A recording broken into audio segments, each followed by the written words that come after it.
Yo, turn the lights down low and the drama up. She's late, she's loud, and she live. Woo! You already know who it is. Shades 2, baby. She back again. Woo!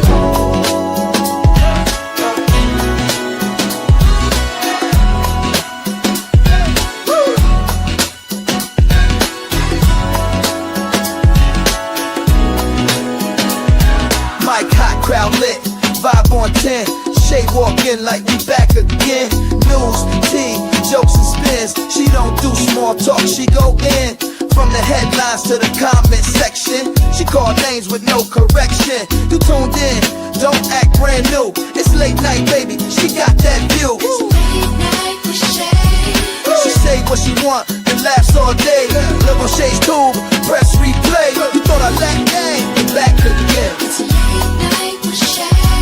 She say what she want and laughs all day. Look on Shay's tube, press replay. You thought I left, nah, I'm back again. Popcorn ready, wig on alert. She dropped one line, is somebody hurt? Talk show queen with a side of roast. She run this thing from coast to coast.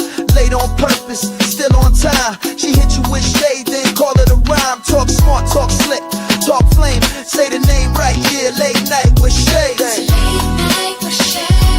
She say what she want and laughs all day. Look on Shay's tube, press replay. You thought I left, nah, I'm back again. It's late night with Shay. She say what she want and laughs all day. Look on Shay's tube, press replay. You thought I left, nah, I'm back again. That's right. News, drama, laughs, whatever else you feel like. One mic, one queen. Late night with Shay. On Shay's tube, she back again. It's late night with Shay. Yeah, she say what she want and laughs all day. Live on Shay's tube, press replay. You thought I left, nah, I'm back again. It's late night with Shay. She say what she want and laughs all day. Live on Shay's tube, press replay. You thought I left, nah, I'm back again. Yeah.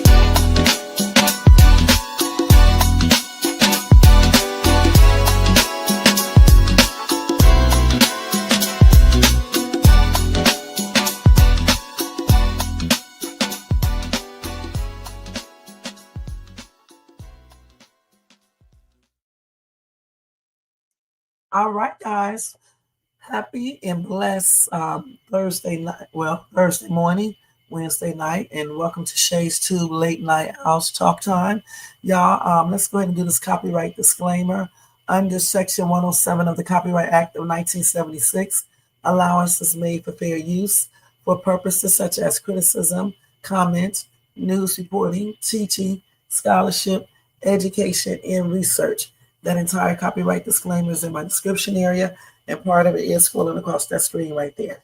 Guys, if you enjoyed this content tonight, make sure you thumbs up. Also, if you're not subscribed, please subscribe below and hit that bell notification so you can be notified of any upcoming videos. Make sure you share and leave a comment. And thank you guys so much again. Welcome to everybody in the bushes, everybody who watches this in the replay. Over here in the chat, we got Jermaine in the place to be. Thank you, Jermaine, for being here this late night. And I appreciate you, Jermaine. All right. So, guys, today we have a great show. We're going to be talking about Diddy getting sued once again for sexual abusing his stylist. And then we have some breaking information regarding Celeste Rivas.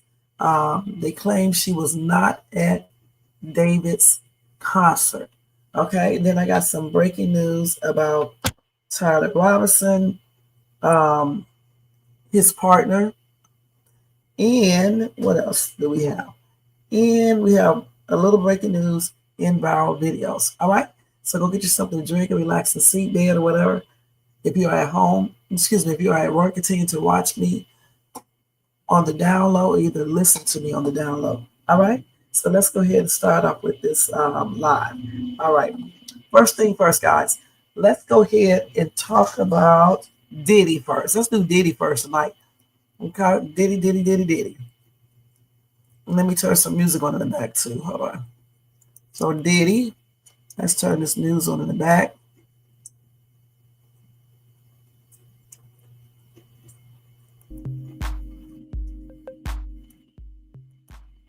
Okay, so let's get to Diddy news real quick. Let me go back over to these comments. All right. And y'all don't forget, if you want to show additional support for this channel, you can feel free to do a super sticker, super chat, Cash App donation, $ Shades Tube, or you can copy yourself a membership for $4.99 per month. All right. Thank you guys so much. All right. So first thing first, let's go ahead and talk about the Diddy news. And I also got some information about Ray J too. Okay. So y'all, Diddy is accused of sexual abuse in a bombshell lawsuit from his former stylist. So we haven't heard of any lawsuits recently, but it seems like they're coming right back out again. So let's go ahead and talk about this real quick. Let me turn it down a little bit.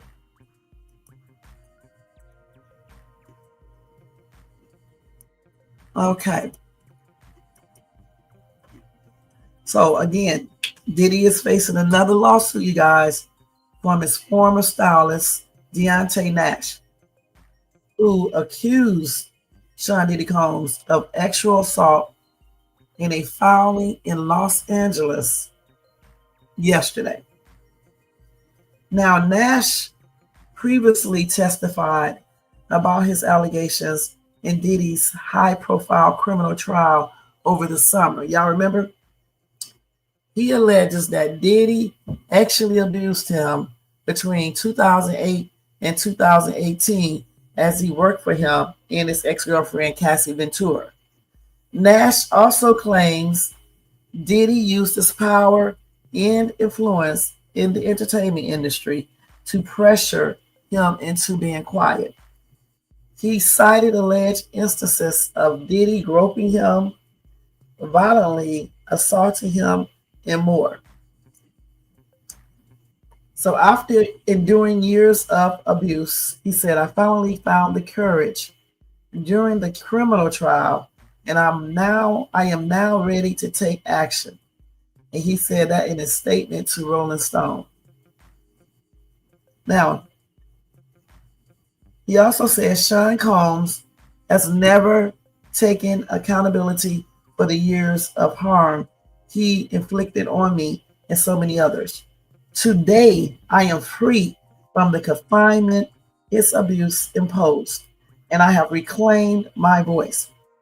It is time for the world to confront the truth about the horrific abuse I endured and the lasting impact of Mr. Combs' actions on my life. His abuse has consistently affected every part of my life, from my personal well-being to my career, and the damage cannot be ignored. I am reclaiming my story and demanding the justice I deserve.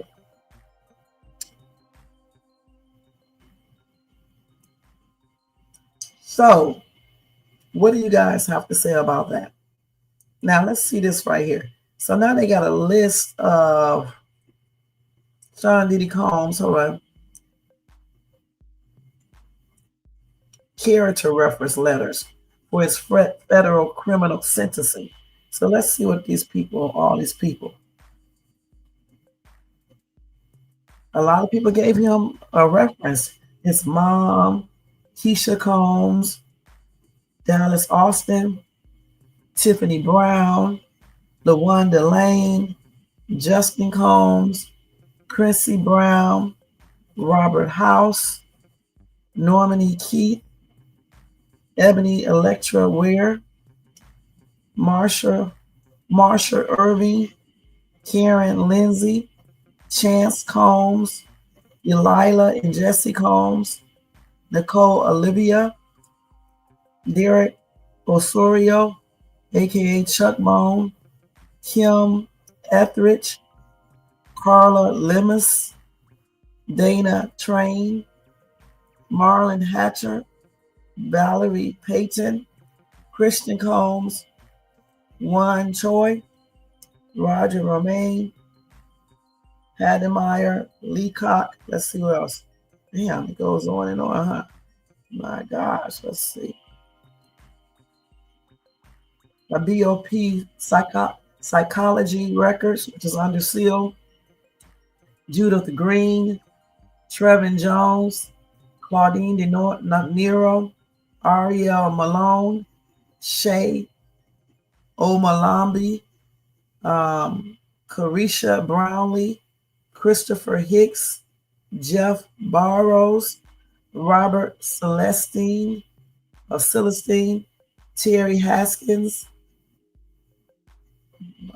Vashta Wilson, Sass Smith, LaShawn Owens, Shannon Whitley, Hillary Reston, Mark Turner, Stephen Hill, Neil Dominique, Brittany Hall, Lewis Johnson, Ray Philpott, Jerome Ferguson, Carlton Thomas.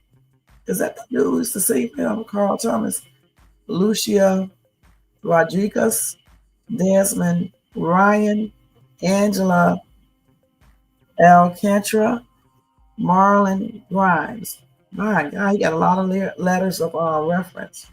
Let's see. Charles Alexander, Karen Anderson, Louis Jones, Lucas Wright, Cheryl Gentry, Stephen Jordan, Christopher Terrell, Aaron Arnold, Alan Barkoff, Dr. Richard Kruger, Dr. Meg Kaplan, and those seals are medical records, and they are under seal. Okay? So let's see. Let's stand here.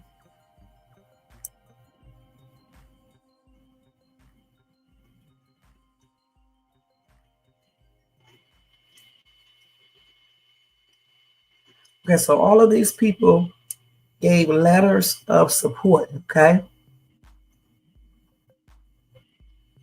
And this was filed September 22nd, 2025.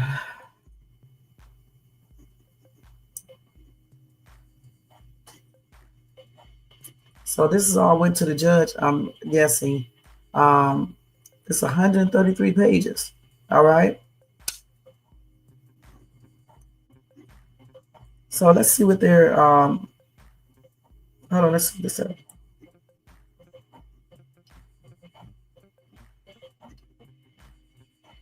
So all these people, I guess, are writing letters. I think they're writing letters to support him, you know, not having, you know, any more time, I guess, not getting a bunch of years, I guess. So we're going to go back to that. Let me finish reading this other stuff first regarding this lawsuit right here.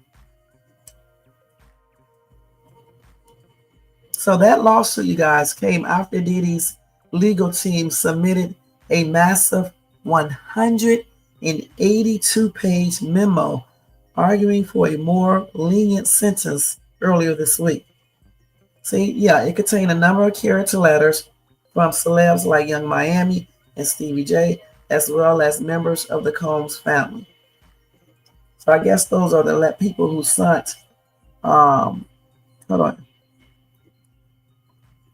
who sent letters, you know, to the judge. Yeah, that's it. That's what those are. You just have to go back and look at those. So as you guys know, he has served over a year in jail in one of the most notorious jails in America. Okay. So they are asking for a sentence no greater than 14 months. Okay, that's what the defense is asking for. And they said, but not greater than necessary to accomplish the purpose of sentencing. So if he gets 14 months, he already served 12 months, okay, and maybe a week or two. So he would get that time served, and then he may get house arrest for the other 3-point-something months, all right? Now, prosecution is asking for a 4-year sentence, all right? Now he faces up to 20 years in prison, but the prosecution is only asking for 4 years. So if he get 4 years, that means he has a year served, right? So he will have 3 years to go. But even if he did get those 3 years, he can still get 3 years. I think he can still get 3 years serving that time under house arrest. Or maybe he'll get a pardon. Just never know. Okay? But that's a lot of character letters. All those people who wrote letters on his behalf. Okay, including his kids, his relatives, celebs, all types of people. A lot of character letters he has right there.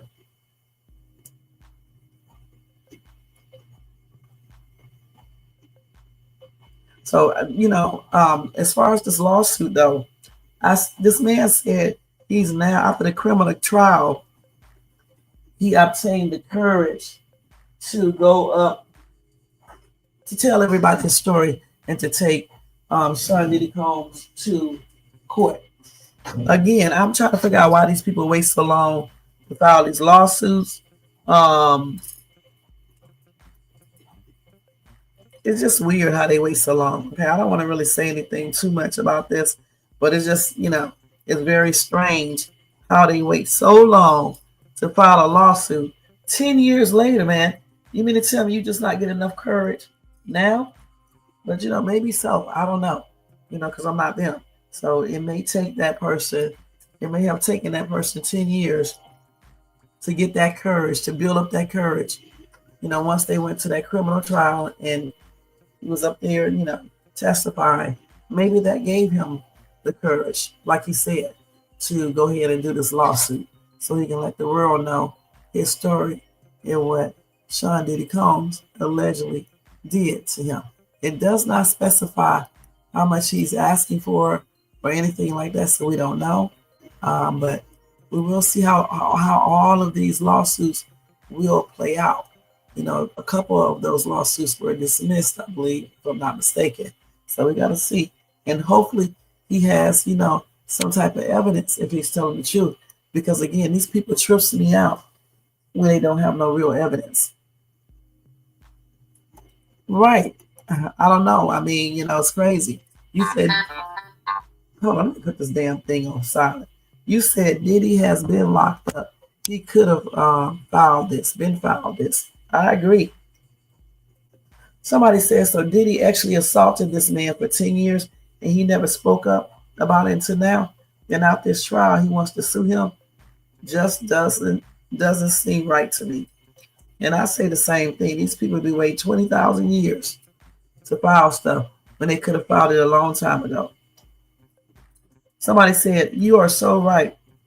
Why will he wait all these long time to say something about it now? And I know it's all about money. And then somebody said, right, the man was testifying at Diddy's trial. He was asked if he was harmed by Diddy. He said no. He even went as far as to say that Diddy was cool and he loved working with him. He's not going to win this. And I don't know why he even tried. I don't know. The people would try anything, okay, to get money. Not saying that this man is lying, but I'm just saying. Then you got this person saying Diddy needs serious prison time for the suffering he imposed on others and not even showing any remorse. He's a pig. Okay, so this is what they're saying on TikTok about this right here, okay? Let me make this real quick.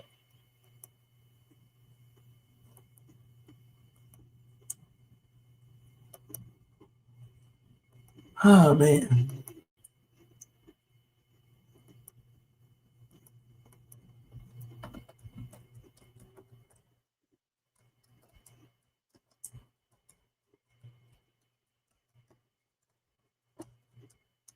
Let's see what's going on here.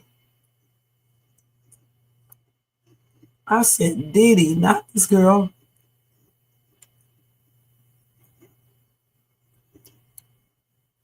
So let's see. This is old. This is old. I think this is the only one I see that's got it up.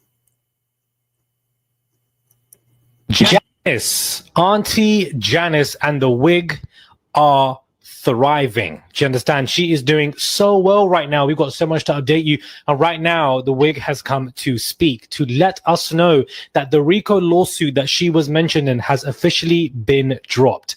The judge has dropped the 33 million RICO lawsuit against Janice Combs. A court document obtained reveals the federal complaint by plaintiff Dion Best, a former associate, against Janice and her music publishing companies was dismissed without prejudice. Best known as D1, she sued Janice, alleging she was involved in a scheme to defraud him of his intellectual property rights, royalties, and publishing venues. He accused her of knowingly using her influence and name to take away his publishing to cause emotional harm. Well, it looks like, all of the fraud and forgery and hiding is all false. And it's not true because a judge basically had decided to drop it. The judge also found his allegations were too vague to sustain the claim because they lacked specific facts about how and when the fraud took place. So it looks like Auntie Janice and the wig said, you're not going to catch me on my worst day, which is basically every day with that wig, but you're not going to catch me at all, catch me outside on the streets. You're not going to catch me inside the court getting sued. That ain't going to be me. Do you understand? The lawsuit has been dropped, and this is major news for Auntie Janice. Major news. Hey guys, it's Murad Morali, daily and consistent content. Subscribe to the channel, guys. Listen to this video coherently because, as I've told you, everything with the P. Diddy situation is picking up like a firestorm, especially with a hearing that is happening tomorrow that is going to be major in regards to what is basically going to be the result of a new trial or an acquittal or neither. Do subscribe. It's just one click. That's all you guys have to do. It goes a long way. And let's get straight into the rest of this video. Speaking of Auntie Janice, she has written a letter to support Diddy, loads of character statements. But one thing that I think is very interesting to point out in regards to the long list of people who have written these character statements is that the majority of these people depend on P. Diddy financially.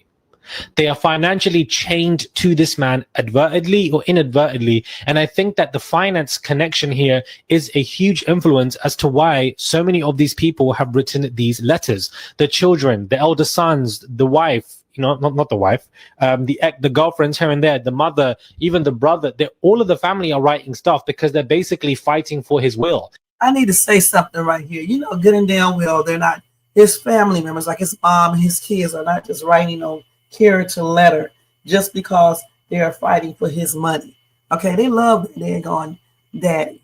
Okay, and Janice loves her son, so of course they are going to write character letters. Okay, some of these other people I don't know, but his relatives probably actually do care for him. Period. They're trying to show loyalty. Even Carisha, all of them are trying to show, look, loyalty. This man did not go down for RICO. So his assets, his finance, his money, his properties, they're all going to be protected and passed down. This man was offering 50 million and a private jet for a bail. Like, this man's got coin in the bank and in property, and everybody wants a piece of this. That is why they have written these letters. And I think that is important to understand. It may be true that they want a piece of it, but I think that they wrote those letters, and I'm talking about his actual immediate family, is because, like I said before, his kids actually care about him as well. And people need to make that, connection. She says, my name is Janice Combs and Sean Combs is my only child. I'm writing this letter to implore you, Honor, to please have mercy on my son. Sean has always been a loving and caring son. On December 21st, I'll be 85 years old. This separation for the past year. Damn, she'll be 85, y'all. Goodness. Sean has been incarcerated, has been excruciatingly difficult and painful for me and his children. I would like to be able to spend the last few years of my life with my son. Unfortunately, my son has made terrible mistakes in his life, which I know he recognizes. Sean was 2 years old when his father passed away. Here we go. And I raised my son as a single mother. I was also caring for my elderly ailing mother, and I worked 3 jobs to provide my education. When my son was 9 years old, tragedy struck the family again, and we were informed that my brother had died of an overdose. My brother and my niece were my only remaining family members. Despite all of these traumatic experiences, Sean somehow managed to be a good student. He performed well in school and always promised to work hard to provide for me so that I would, not have to work these jobs ever again. I also depend on Sean for emotional support. He was also looked after my health and well-being, this was crucial, as I was one and no one else was basically there to care for me. I beg your honor to let him help through the healing processes from the loss of their mother and the pain and sleepless nights they have had since Sean's incarceration. My health has deteriorated significantly the last couple of years. I had 2 brain surgeries and monthly follow-ups. I'm having a really difficult time controlling my diabetes. My doctor informed me that the diabetes has affected my heart, which may result in a stroke. I don't know how much longer I will be around, but I would love to be able to see him and his children together again. So Janice is giving us a magnifying glass into her health and basically stating that she's not doing well. She's going through it. A stroke, possibly diabetes. You know, she really is basically having every single illness at this moment of time, trying to persuade the judge, let this man out so that he sees me before I pass away. A very convincing, emotional letter, but I don't think the judge is going to buy it, because as far as I'm concerned, these mistakes are of his. And she's seen Diddy plenty of times in the courts. She's gone to visit him in prison. She's gone to go see him. None of that prevents the fact that this man can still be a violent danger to the community. None of these letters that they're supporting and putting forward actually prove that this man is not a danger to the community. That's what Judge Aruna is looking for. And they're all failing the mark, in my opinion. But this is basically what Auntie Janice has come to say. Big news for her for that the RICO has been dropped. But at the same time, bad news for her, because she's letting us know that she's had brain surgery. She's got diabetes. She might have a stroke. It's affecting her heart. She's not doing well. She doesn't have long left to live. So this is crazy. But that's basically what she's come to say. Now, I don't think she's saying that she's going to pass on any time like that. It's just the fact that she's getting older, all right? And she does have these illnesses and things like that. And something can happen, but I don't think she's like, saying that, she may just be passing tomorrow or anything like that. She's just saying that she wants Sean to be able to be around to spend whatever time she has left. And not just because she has those situations going on, also because she's 85 years old. Okay, she's old. Okay, so therefore, the clock is really ticking down. I think any 85-year-old person, parent would probably be writing a letter like this saying something similar. All right, because they do want their children to be able to be around them. Because they're getting old, for real old, and they know they don't have long, to live, because, most people don't even live to be 85, So, I don't blame her for writing a letter like that. What do you think she would basically say in a letter? Yes, she's going to try to appeal to Judge Submarine. I don't know if it'll work, like he just said, but yes. And then the other people, they're writing letters to do the same thing. Again, I don't know if this will, affect the judge or not. So we will only see on the 3rd of October, which is next Friday. Yeah, next Friday. oh, outside of that, guys, it looks like Diddy's lawyers are trying to throw everything they can for this hearing, because they've announced that prisoners have come forward at the Brooklyn MDC to share glowing reviews of tutor Sean Diddy Combs. So 1 minute, this is what's pissing me off, because 1 minute, yesterday, they put out litigation, the defense, and they've stated that Diddy was on suicide watch, and for the fact that this man was sleeping very close to these inmates. He could not sleep. He was worried for his safety. Then the next minute, you now have prisoners wanting to give glowing reviews of Diddy. So which one? The thing is this right here. See, you should have read that letter, read all that stuff and comprehended it right.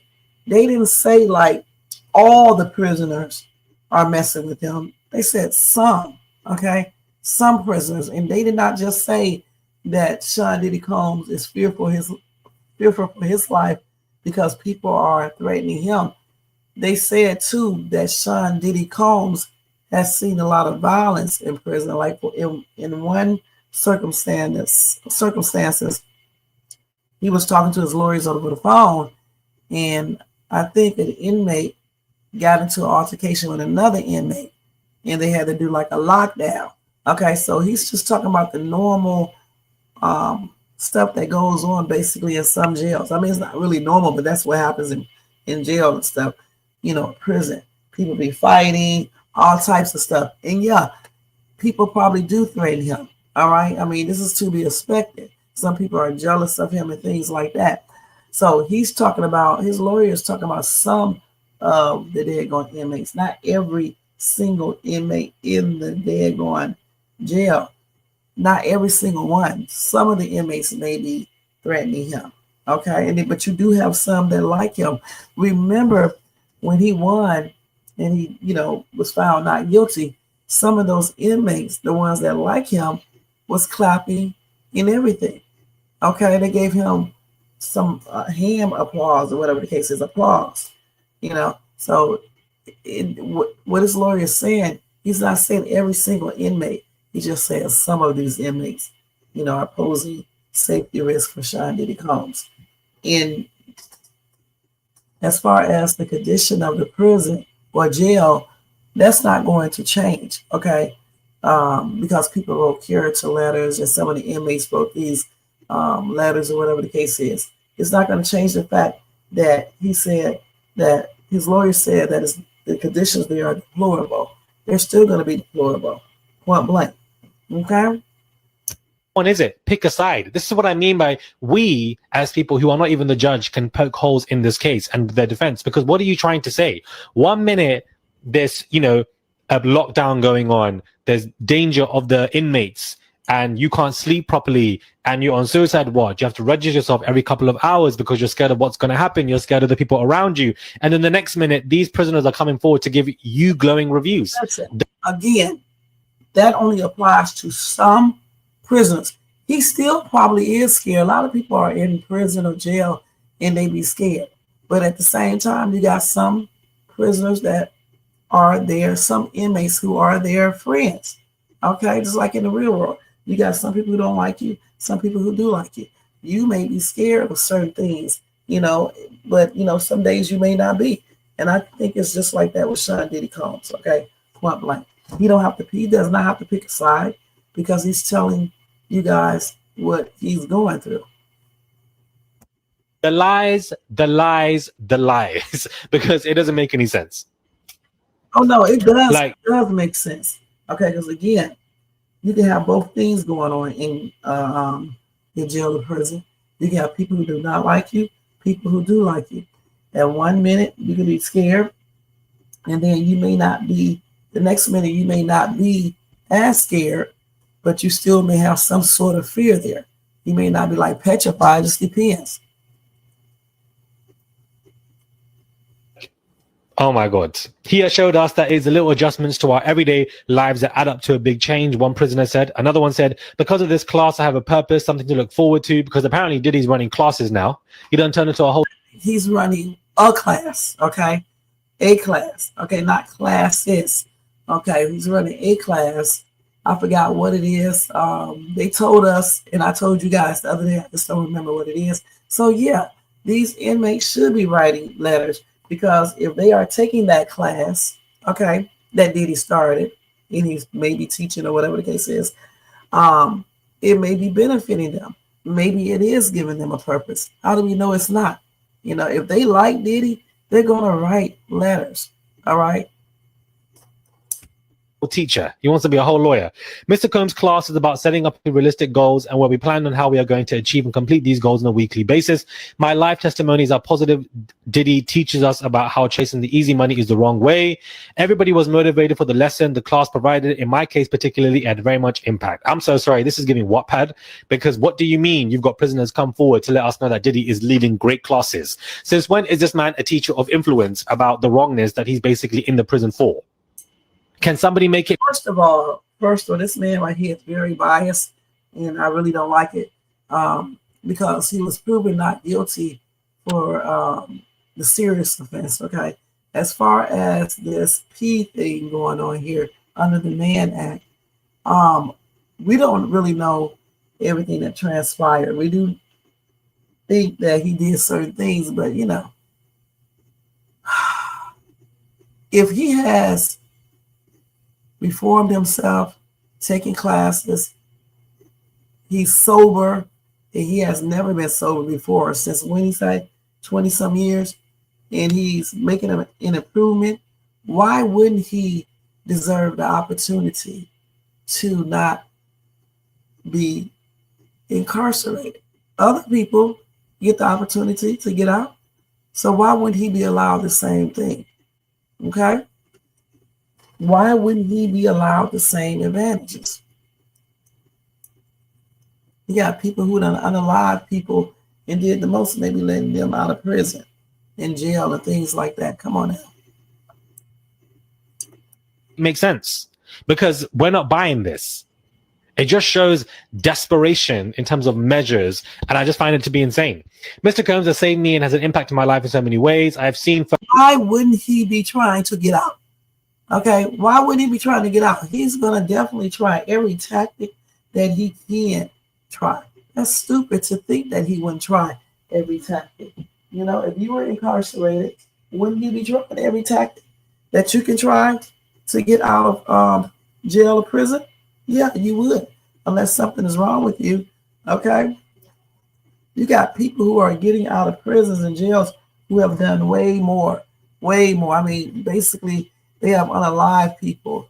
They have did the most, and some of these people go right back out and do more crimes. Okay, so we will see what Judge Submarinian says. Okay, point blank. Let's finish this to this dude. Firsthand how no matter his name or status, how living under these harsh, cruel living conditions, he continues to find ways to put a smile on his face and keep pushing no matter what life throws at him, not only striving to better himself, but to better everyone he encounters as a whole. I don't know, I'm not buying this nonsense, but you know, that's basically what these prisoners have come to say, which is insane. Outside of that, Diddy is also now facing a new lawsuit. This is what I mean by everything, guys, is genuinely, guys, picking up. Former Stylist and USA vs. Combs government witness Deontay Nash, who came forward to testify. First of all, what you mean everything is picking up? It never basically DIED down. All right, he's been getting lawsuits back and forth, just like, you know, within the last week or two, maybe 2 weeks or so, he hasn't been getting any lawsuits, but he was still getting lawsuits. So what you mean picking back up? It never really, you know, phased out. We were still talking about Diddy. I mean, I was giving you guys all types of updates on Diddy. You know, I can't remember all of them, but I was talking about Diddy. You know, all the little things that his team is doing, trying to get him out of jail. You know, things they were doing to decrease his time. You know, the sentencing time. You know, all types of stuff. So it's not picking back up. It never really. It slowed down a little bit, but not like he's trying to say. And this dude right here, waiting 10 years. Come on now. Against Diddy, has sued Sean Diddy Combs for essay and more. Nash personally experienced sexual, physical, mental, and emotional abuse at the hands of defendants during his 10-year employment, including false tests of loyalty and manipulation, harassment and SA, physical violence and manhandling, labor, threats of harm, and threats of death. Now, already, Diddy's lawyers have come out to say that this man is basically just lying and using this to try and cause a stir for him when it's not going to work. So, interesting time to drop this lawsuit against Diddy when he's going through two big hearings in this whole week, but Diddy officially is facing another civil lawsuit. All of them are racking up one after the other. Lil Rodney Jones and all of that is meant to start mid-October. But the thing about it, some of these lawsuits have already been dismissed, and I am expecting that some of the other ones will be dismissed as well, because some of these people are not proving what they are claiming. Okay, now some people lawsuits may stand, but some lawsuits may not even stand. You have to prove what you are claiming. Was meant to be a civil trial. The Anna Kane stuff is still going on, which is meant to be a civil trial. So outside of Diddy and basically being in prison or not, this man is facing multiple trials. Multiple. But that wig and Auntie Janice. About it is that these are civil suits, okay? These are civil suits, not criminal suits. So yes, he's facing those, but you know, if his team is good enough and these people do not have any, if they do not prove what they're basically making claims, then those lawsuits will be dismissed, just like all the other ones that were dismissed, point blank. Some people may not even show up. You just never know. Hey, Tony Vance, thank you so much for tuning in. Happy and blessed Thursday to you, huh? Got out of the RICO. She said, the wig said, you're not going to get me in the RICO. You're not going to get me in jail. You're not going to do all of that for me. I'm going to survive all of that. I don't know about my son, but me, I'm good. So, you know, I didn't expect that. I didn't expect the judge to drop it, you know, especially with prejudice. So they can't obviously refile it. But that's a big, you know, relief for her indeed. There are multiple other letters that have been written from the elder sons, you know, Christian Combs and all of them. But I'm not going to go through it because I feel like all of it is just nonsense, in my opinion. But nonsense, okay? And I'm glad that, you know, his opinion, just like mine, really doesn't matter. But the thing is, it's not a waste of time. They write these letters to try to encourage the judge to be a little bit lenient, point blank, nothing more. You cannot expect anything lesser from his kids, his mom, and anybody else who know him on a for real.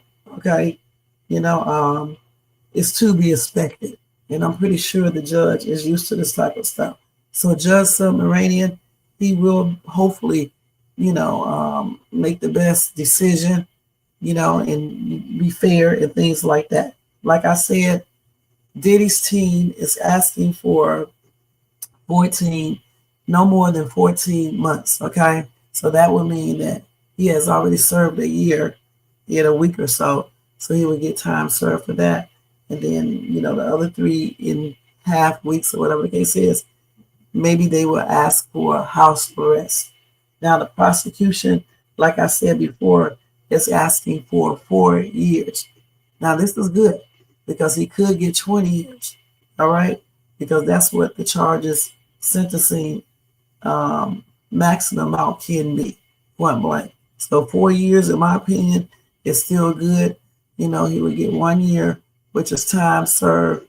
So he would have to do 3 years. And again, those 3 years could be house arrest if the judge wants to. Or Trump could do a pardon. You just never know. You know what I'm saying? So we will be seeing next Friday. All right, for sure. And as far as that lawsuit, like I said before, these people wait 20,000 years later to file a lawsuit. It's absolutely strange. But then again, we don't know why people, feel like, they can't file a lawsuit after 5 years, after 6 years, after 7 years, 8 years. Why do they wait so long? Especially when this dude has been incarcerated for at least an entire year. It's plainly crazy. They're going to stand by their father, and them giving character statements to their father, I don't think there's anything wrong. That's their sons. That's what they should do. I'm just not buying the words that they're trying to come with. Subscribe, comment down. I don't know why you're not buying those words, because those words that are coming from the kids are genuine. Now, all these other people, I don't know, but from the kids and the mom, those are true words, okay? They love their dad. She definitely loves her son. So, of course, they're going to try to do everything they can to get him out of jail, point blank, just like anybody else would do that. So, like I said before, a lot of people want Sean Diddy Combs to go to jail, to prison, based on whatever their reasons are. But if this man did not commit all of these things and things like that, well, I don't think he should be in prison, So, if they don't have any, like I said before, as far as the other stuff, we already know he was not guilty for that. But as far as the transportation for the purpose of the P word underneath the Mann Act, that's a tricky situation, you know what I'm saying? So again, we will see what Judge Submarinian will do, okay, in about a week. A week in what? In 2 days, I believe. So let's go get off this man's page. So that is it for Diddy. All right, and again, I'll keep you guys posted on that extra assault lawsuit. I don't know how that would play out. Hopefully this dude got proof of some sort. He'll be able to prove his claims. If not, that case will be dismissed, just like other ones were. All right, so let's go ahead and move on from Diddy. Let me make sure I gave you guys all of the Diddy stuff. And that's good that his mom, I don't have to worry about her RICO thing anymore. Let's see. But I think that is it for the Diddy news. Okay. You said, hey, Pario, you said Diddy case show proof mean how much a DA can bully a poor defendant. He's not poor, but I think he mean poor as being sad. You said lies are laws too. You got that right. Like I said, as far as the civil lawsuits, if these people cannot prove their claims, those suits will be dismissed, just like some of the other ones were dismissed. As far as this criminal stuff, you know, the things he's going for, the 2 counts he's going for sentencing on, hopefully Judge Submarinian will make a fair, you know, he would give him a fair sentence. All right. And hopefully it's not based off of weirdness. Okay. It's based off of, you know, for real stuff. Period. And I honestly don't know how many years he will get with Judge Submarinian. It's pretty hard to say. But if prosecution is asking for 4 and defense is asking for 14, Judge Submarinian may give him 2.5 years. Okay, he may go in and do, you know, half of both of the 2 combined. So you just never know. So 14 months plus 4 is actually 5 point something, right? So Judge Submarinian may do the divide by 2 and give him 2.5 or something like that. You just never know. He may do something like that. If I was him, and I just feel like Sean Diddy calls me to do a little time, that's what I would probably do. 2 point something years incarcerated, if that's what I felt. You got that right, Paul. You're right about that. Because that Abercrombie, I know I just said that wrong. That former CEO, he's been out on bond for the longest, and he's been charged with he's been charged with some of the same things that Diddy was. The RICO thing, all of that, and even more so. And he's been out for the longest. And granted, he is accessible. He's very old, and he is sick, but still, if you do the crime, you still need to pay that time. All right? Point blank. All right, let's move on from Diddy, and we're going to go ahead and get to, let me tell y'all about Tyler Robinson first, okay? Let's go ahead. Let's do Tyler Robinson first. Let me change this banner.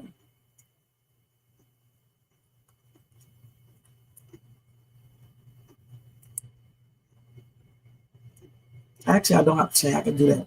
Okay, so with Tyler Robinson. Hold on, let me find what I'm looking for.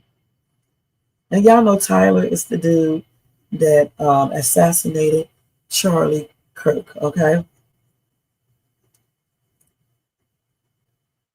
So anyway, his alleged partner, Lance Triggs, is allegedly missing. They said he has not been seen for days. So what do y'all think is going on here? That this dude is missing? Do you think he's just hiding out because of all the, backlash? He may even be getting threats or whatever the case is. Or do you think it's something more? Okay. What do you guys think? So according to his neighbors, you guys, he has not been seen for many days. They claim he has been cooperating with authorities following Kirk's September the 10th unaliving at the university, Utah Valley University. So the neighbors have seen a bunch of mail that's been accumulated at this dude's home. And so they are concerned about his safety, okay? Now, authorities have confirmed that Triggs was relocated to a secure, undisclosed location for his safety. However, the recent reports of his disappearance have raised new questions about his well-being. A relative described Triggs as the black sheep of his family, highlighting his troubled past involving drugs abuse and mental health issues. Now, I remember when y'all saw this dude, y'all said he looks like something is going on mentally. All right. And drugs could be involved. Okay. Now, anyway, they said despite these challenges, Triggs had been cooperating with investigators, and he has not been charged with any crimes. So they claim he's in witness protection because it's weird. There have been no direct sightings of them since all of this went down.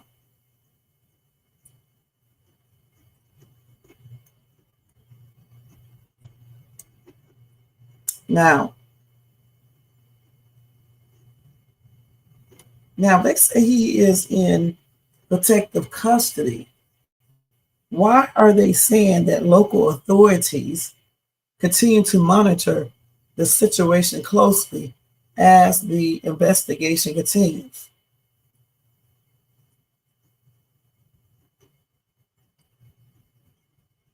Why do they say that? If he's in protection, why would anybody be concerned about him? Because you would already know he's in witness protection. And why is he in witness protection? Because he did not unalive Charlie Kirk. Now, granted, I could see him being moved to a different location. He could change his little feature, his what he looks like so nobody can recognize him. But the thing is, if these people are so concerned about him staying safe, why would they even put his picture up in the newspapers or TV, social media, or anything? They didn't have to do that. They could have put a what's the name of his face, and then nobody would have known. So let's see. Now they did say that multiple credible sources, including the governor Spencer Cox, the Utah governor, and law enforcement officials, have publicly identified Triggs as a transgender woman, and that Triggs and Robinson were romantically involved.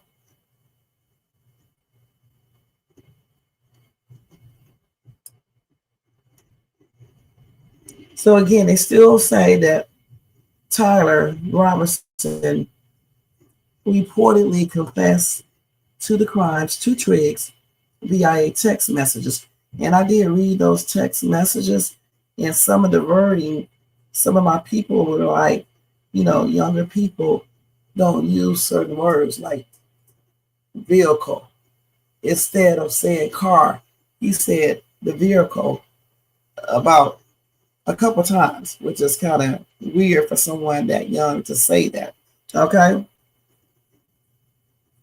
Also, now I know he was dating this dude, but why would you be online where anybody can basically get these messages and you admit that you engaged in a crime and you basically tell your partner everything that you did? That would be stupid.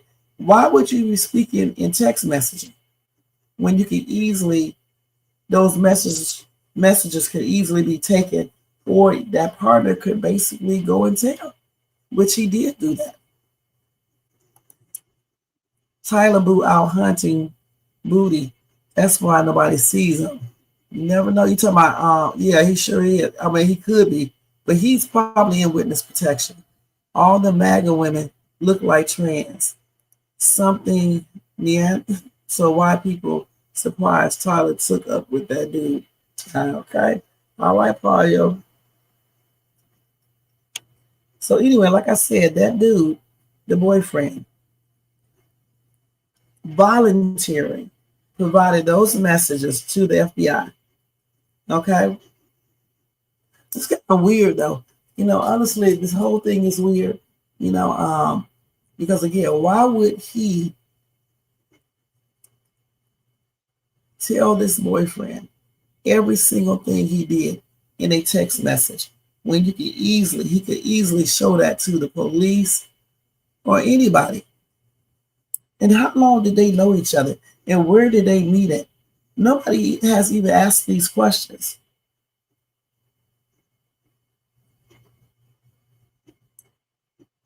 Now, they did say the boyfriend did not report these text messages immediately.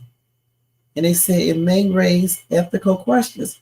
But again, if this dude has a troubled past, was on DRUGS at one time, and got mental health issues, that could be a reason why he did not notify the police immediately. And plus, he was dating this dude. So I don't think, a lot of people probably wouldn't be calling authorities immediately. Now, they say there is no evidence suggesting Triggs assisted his boyfriend in this crime or obstructing justice. Now, some people are asking, since he disappeared on social media, did this boy ever exist? Did the shooter ever exist? You say MTG looks rough?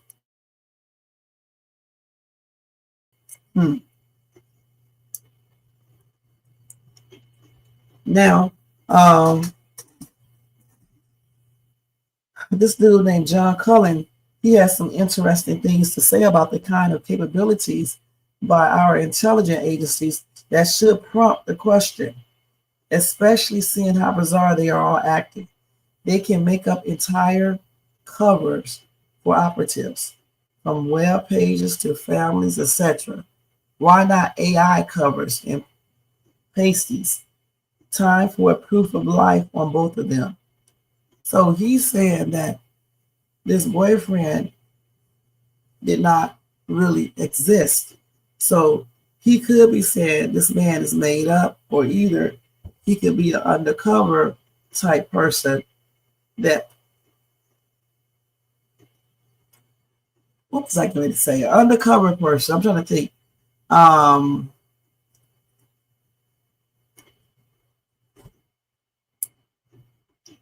Who could have basically set this dude up some type of way. Well, why would he be setting him up? And then they also said they got some online discussions questioning Triggs' existence or gender identity. They said they do not have real evidence. Because again, even though these people are claiming it is being proved, the other guy said it's easy to make up a fake family, fake web pages, and etc. But the question I always ask is, what would be the purpose of this? Why would they? Unless, okay, a purpose could be this.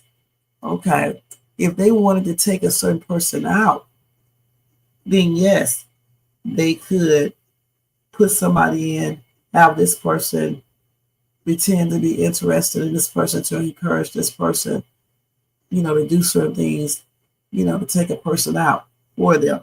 But why would they have to use that person when they could basically get anybody? They can do it, with anybody else. Why would they need to use him? But I guess they can do it like this because they have to have a fall guy. You know what I'm saying? But if these people are all powerful, you can just make a person disappear. You don't really need a fall guy. There are many different people. There are many people who have disappeared, and there's no explanation.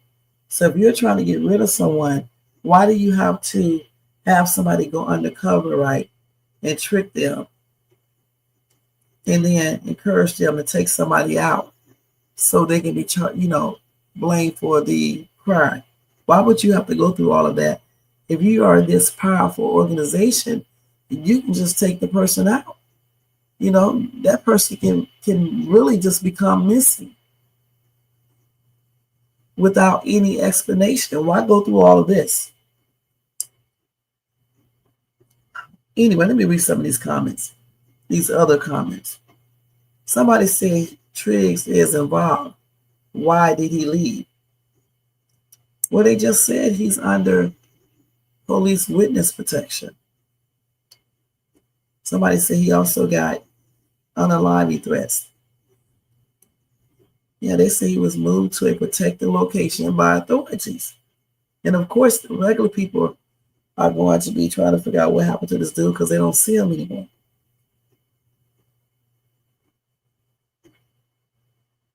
Somebody said he should have been in jail until the investigation was completed.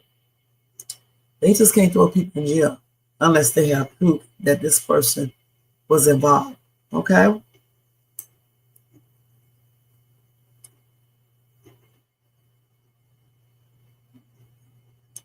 So let's see what they're saying.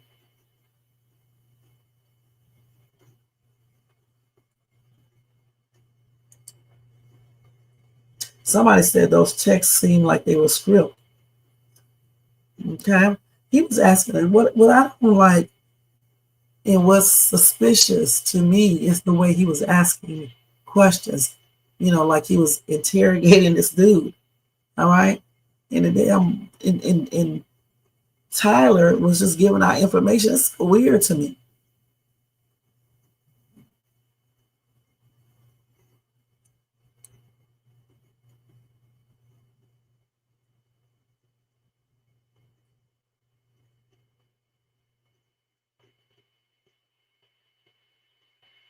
Okay, let's see.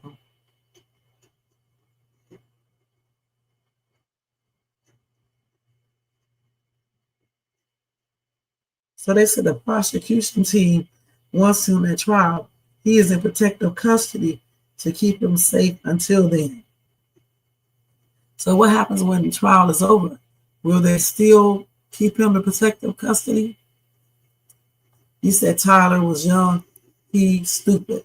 Definitely stupid. Getting up there talking all that shit in those text messages. I mean, just admitting to everything. Telling the dude where he put the daggone GUN, the weapon. How did he, what he wrapped it in. Damn, he just was telling everything. It's just so weird how he was telling him everything in a text message. That is crazy.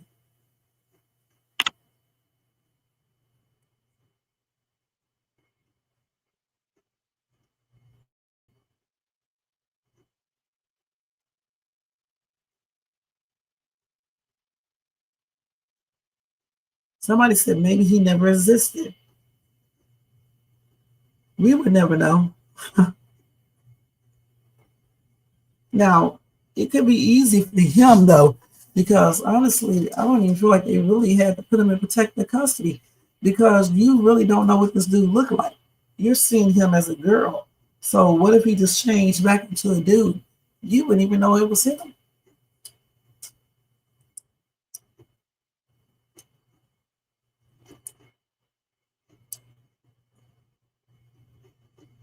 Somebody said he was in on it. He had money deposited to his account prior. But how do you know if this is true?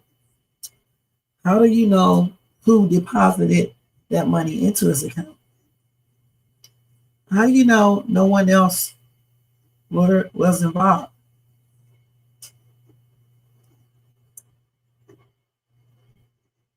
Somebody said because he knows more. But remember this, guys. He is not on the run. He's in protective custody. These people don't read.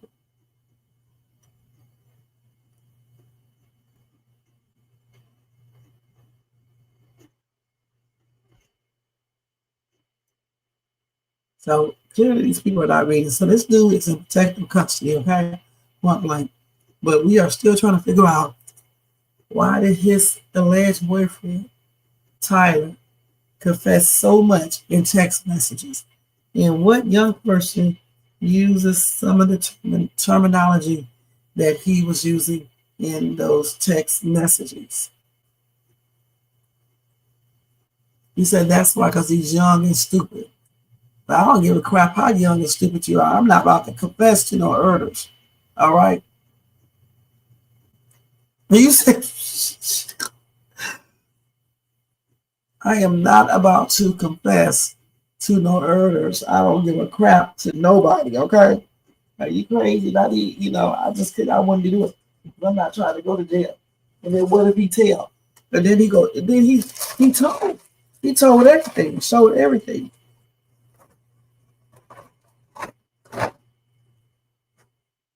And then Tyler isn't speaking. He's not saying jack crap. All right, let's go ahead and look and see what they're saying about him on TikTok. Hold on, let me see. Wait. I don't want to get off of this right here. Hold on, let me see what she's talking about. Has just been hit with another lawsuit from Cassie Ventura's former stylist. Okay, I want to hear she be talking bull crap. Okay, let's go over here and look up and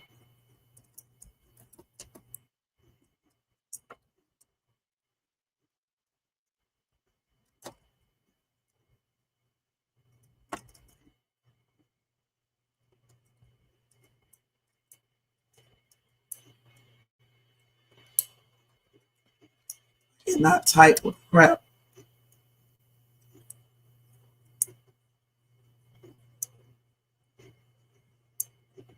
Oh, so they showing him what he looked like as a straight up boy too. Okay, which is crazy. Let's see this.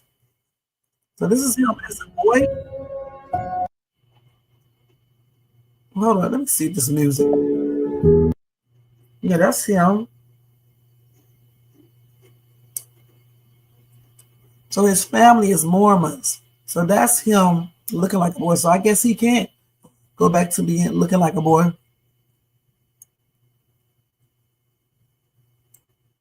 So they say his family owned the townhome him and Tyler lived in.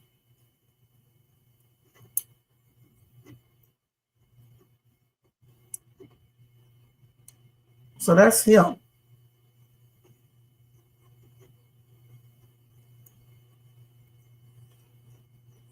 Okay, that's tripped out.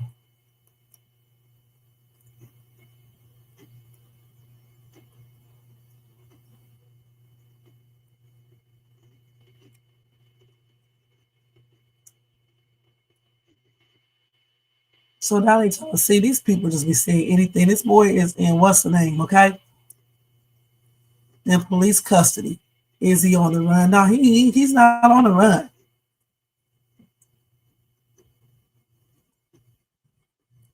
Tyler Roberts' boyfriend looks similar to what?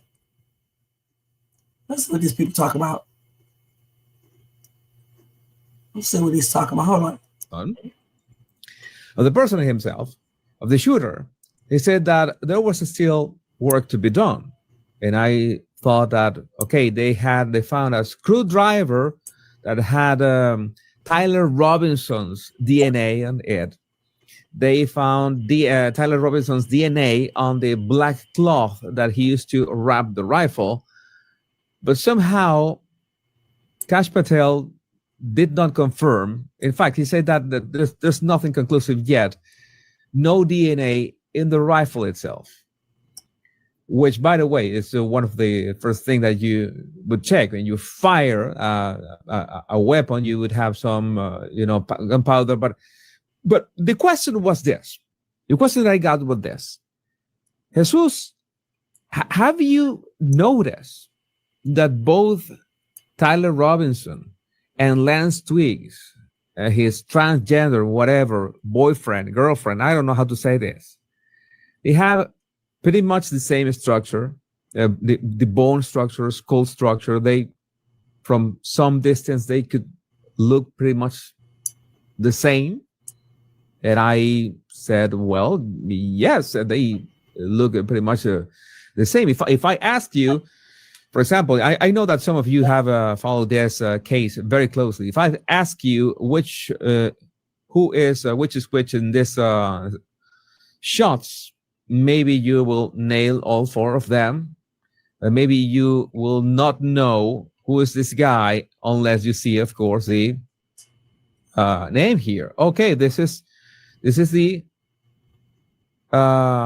boyfriend, the boyfriend, the transgender boyfriend. Don't tell me that you don't find him oddly alike Robinson. In fact, I want you to take a look at these two images. Damn, they do. Tyler Robinson's mugshot and one TikTok video from Lance Twiggs. Uncanny, right? Can you consider that a family member could misidentify them if they were wearing some glasses and a cap and, you know, in a grainy video? I mean, I'm not saying that they're the same person. I'm saying they are definitely two people in here. I'm saying that this question put me to think, let's see one of the things that has happened with you know, the FBI's photos and videos say reveal, expose, not the ones that have been AI enhanced out there. You see, I'm gonna try to find okay, right there, that was a shot. You see here Tyler Robinson, all right, and this is allegedly Tyler Robinson here on the bottom. Remember one of the images released by the FBI? If I asked you, who is this guy? What would you ask? What would you answer? Don't you tell me that this guy These two the same should shit. be taken for this guy. Wait, but you, I don't know, you give a good look at that.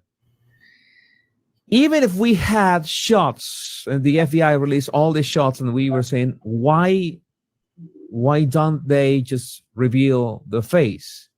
I'm gonna put this screenshot in here so we can move it and try to compare if there's a possibility, just a possibility. This is just, again, this is conspiracy territory. Literally, just put the rifle on the hands of the person himself, of the shooter. He said that there was still work. Started back over, okay? So I don't think they are the same people, okay? They do look alike. I don't think they're the same people, and it just is what it is. There's a lot of conspiracy theories going on, you know, around online. They do look alike. A lot of people have said that, but they're not the same people, so it is what it is. But anyway, when I get updated information, I will let you guys know all the updated information that I do receive.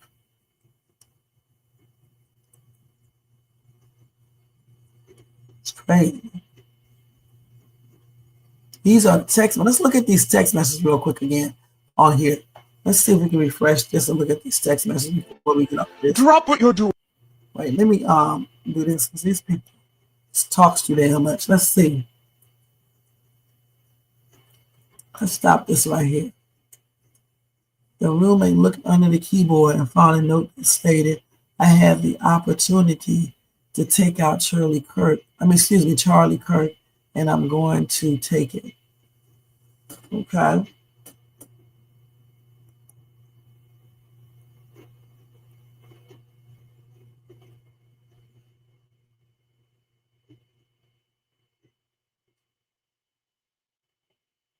I'm stuck in Orient for a little longer. Shouldn't be, but I still got to grab my rifle. To be honest, I hope to keep this secret till I pass of old age. Sorry to get you involved. Then he started telling this dude everything. And he said, "You weren't the one who did it, right?" And then he just kept on talking.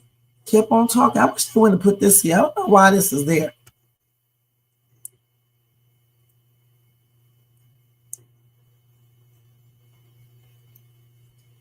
And then you go with the vehicle.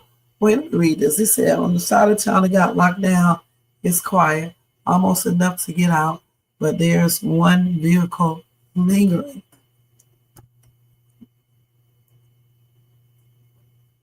And so a lot of people said, what young adult talks like that? And then he said, why did you do it?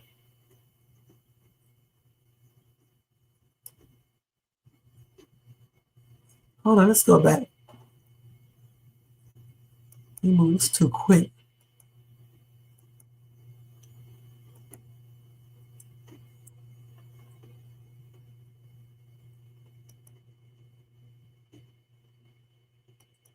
He said, why did I do it? Then he started talking about the hatred. Some hate can be negotiated out. If I'm able to grab my wife for unseen, I will have left no evidence. Going to attempt to retrieve it again. Hopefully they move on. I haven't seen anything about them finding it. And then why does this dude ask questions like this? How long have you been playing? You just sound like a damn detective. All right, for real, for real.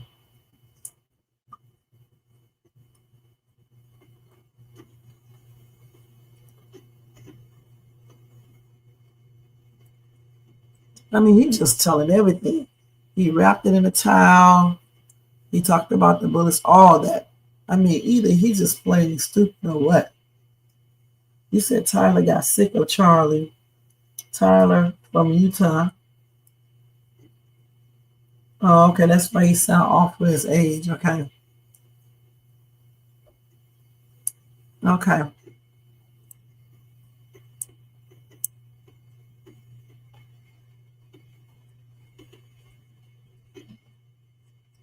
Damn. Let's see. Hope y'all can read that because I'm not going to read all of that. I'm just letting y'all try to see if y'all can read it. But I mean, he literally told everything in his text messages. Goodness. I don't give a crap. I'm not confessing nothing in no text messaging or anything.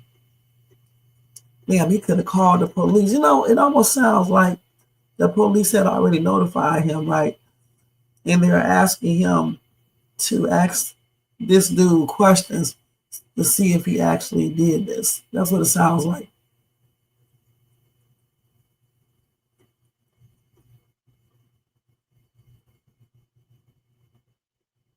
Nice, somebody's grandfather and all types of stuff. So he told him, drop what you're doing, look underneath your keyboard. That's crazy. I just can't believe how you just basically confessed everything. Crazy as hell. But anyway, like I said, so she claims some strange activities were reported at Tyler Robinson home before the incident. Like what? That's what she's talking about. Like what type of strange activities? I took notes regarding Lance because I want to know everything. Okay.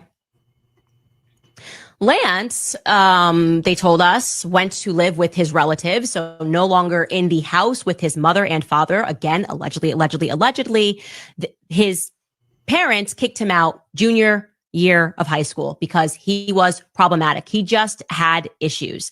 And at that time when they kicked him out, that wasn't exactly what they are saying legal for them to have done that. But again, he went to live with relatives and he has issues. They say that he allegedly has a lot of issues with drinking. That Christmas, approximately 3 years ago, he almost overdosed. He drank a bottle of vodka. They are telling me that they were there. They were present for this. And fear began to spread about whether or not even the family would be able to take care of him because of issues that he was having. Okay, he graduates high school and then essentially the extended family says, you know, we can't keep you in our home because of his behavior. Just this past Easter Sunday, they are telling me that he showed up on drugs and he was spouting out of his mouth about political stuff. And at this point, they felt that he could not be around children, that they felt that he had become increasingly more radical, increasingly more dangerous, and just sort of off the rails. Well, Tyler was on DRUGS too, according to her. Rails. Allegedly. They said that they they're unhappy that the media is presenting him in this like manner, like he's just this kind of like soft guy, or like, you know, a person that was just transitioning. There's like nothing problematic. There's no prodding. They don't buy the story. Okay. Lance's family is telling me that they are not buying the current story and that they feel that more people are involved. First and foremost, they say that a lot of information should be able to be discerned by his devices because he was, according to them, deep web. Okay. This is the person that is deep on the internet. They said that he was quite reclusive, that he was always on his devices, that he's always on the web, and that there should be more information that comes from there. Okay. He turned 22, they told me, back in August, and that he was, as I said, very into this dark web stuff. I asked what he was doing for work. Like, how are they even able to pay you guys rent? And they told me that he was doing some plumbing work with somebody else in the family. They told us that Tyler and him had been living together for at least a year. Okay. That they had not met Tyler, despite the fact that Lance had wanted to foster that meeting, that the two of them, this couple, Tyler and Lance, were living in that townhome that is owned by Lance's family, and that Tyler was paying rent to Lance. And Lance then, of course, was forwarding that payment to them.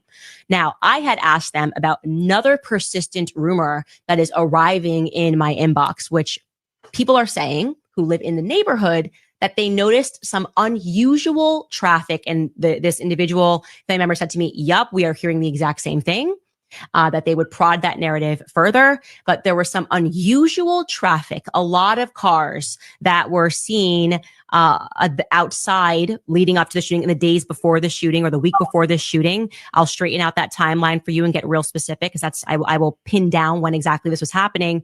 But leading up to the shooting, that there were unusual traffic in the driveway where Tyler Robinson and Lance lived.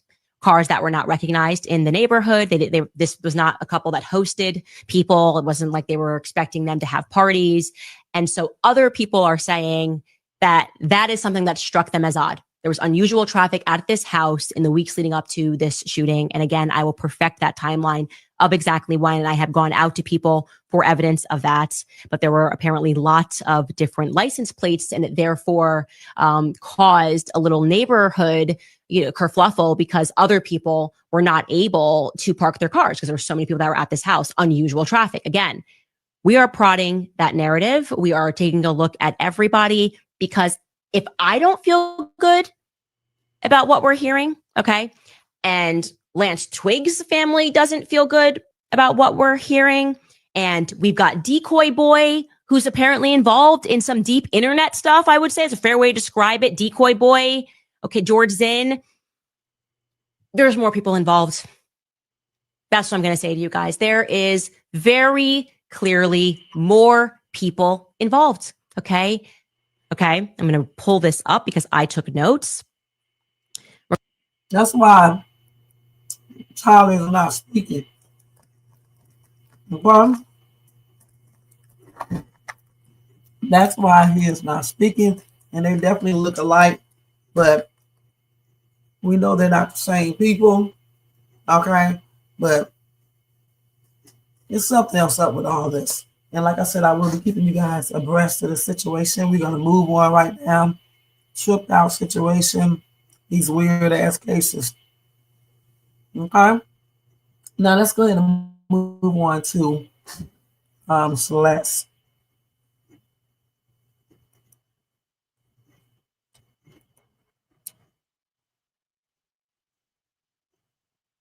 So let me see the updated information on this. So now they're telling us that the girl in the video, the one that I was showing you guys yesterday, they said that's not Celeste, okay? They said someone that looks like her, but it's not her, all right? So let me tell y'all what they're saying.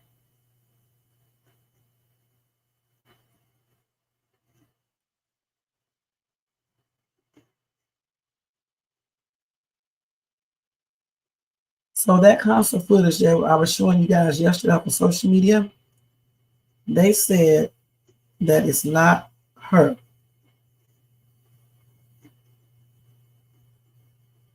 Okay, that is not her. Now let me get the actual. Yeah, they said she was not at his concert. So let's go ahead and look at that.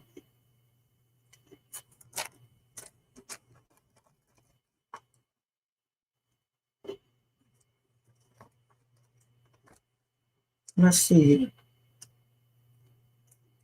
So they said a viral video showed a woman who looked like Celeste in the crowd just weeks before her decomposed body was found in the trunk of a car owned by the singer.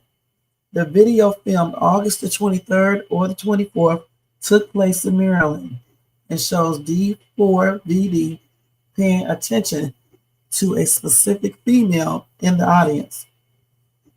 There's a woman in the balcony who is actually acknowledged, looks up at her, who he actually acknowledged. He looks up at her, and that's according to TMZ's Charles Landerdier. Okay? They said she certainly could have been Celeste. It looked like it, and a lot of people immediately latched on to this.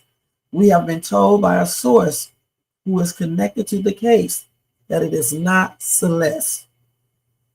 The girl in the video had hair that looked similar to images of Celeste, while she was also wearing a black tube top. Now, police says Celeste was wearing the same shirt when she was found unalive in D4vd's Tesla on September the 8th. So who was that then, if it wasn't her? Who was that?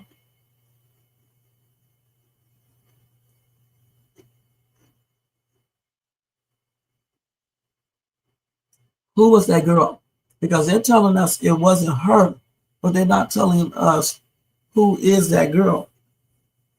And it's just a coincidence that the girl had on the same color and the same type of tube top as Celeste had on when she was found unalive in that trunk.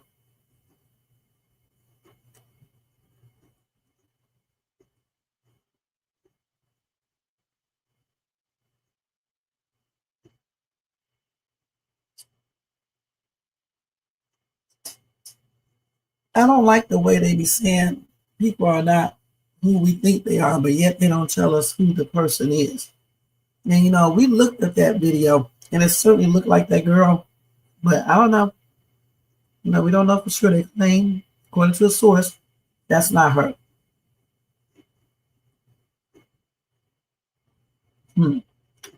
This is another tripped out case, okay? And it's very weird, you know, because again,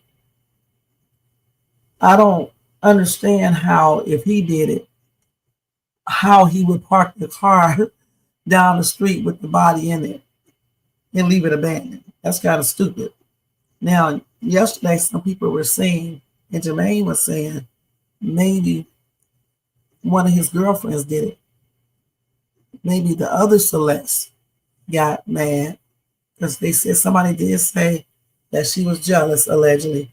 Maybe she did it, allegedly. You know, maybe she did it. And she put the body in the trunk. And they also said that car was moved around a bunch of times too. So that means somebody had to help. I don't know, but this whole entire case is just weird. Very strange. And let me see what they're saying on social media about her. About that story I just said.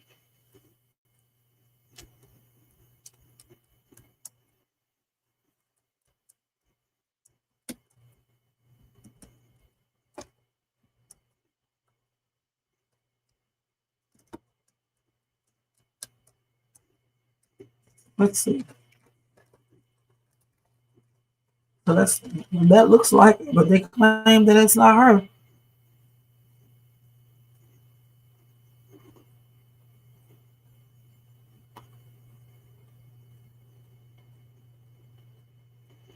So why was he crying right here? This is the video. That's the video right there. Can't really tell. It just looks like her because of the hair. Then when you look at it up close, that may not be her there. Let's see. Let's see. That's a different girl.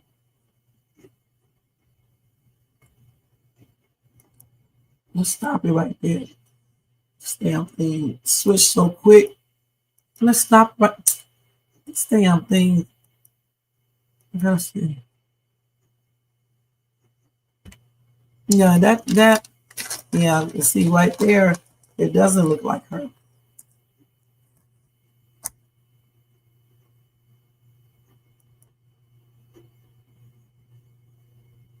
Maybe that's the other Celeste.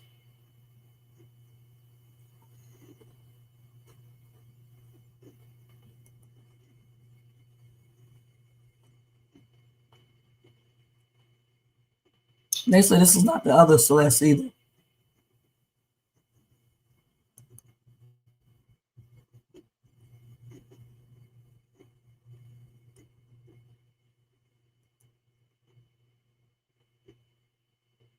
Okay, now, okay, let's go back over here.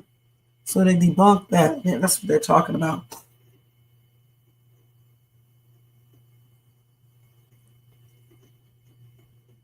Okay, let's look at this one.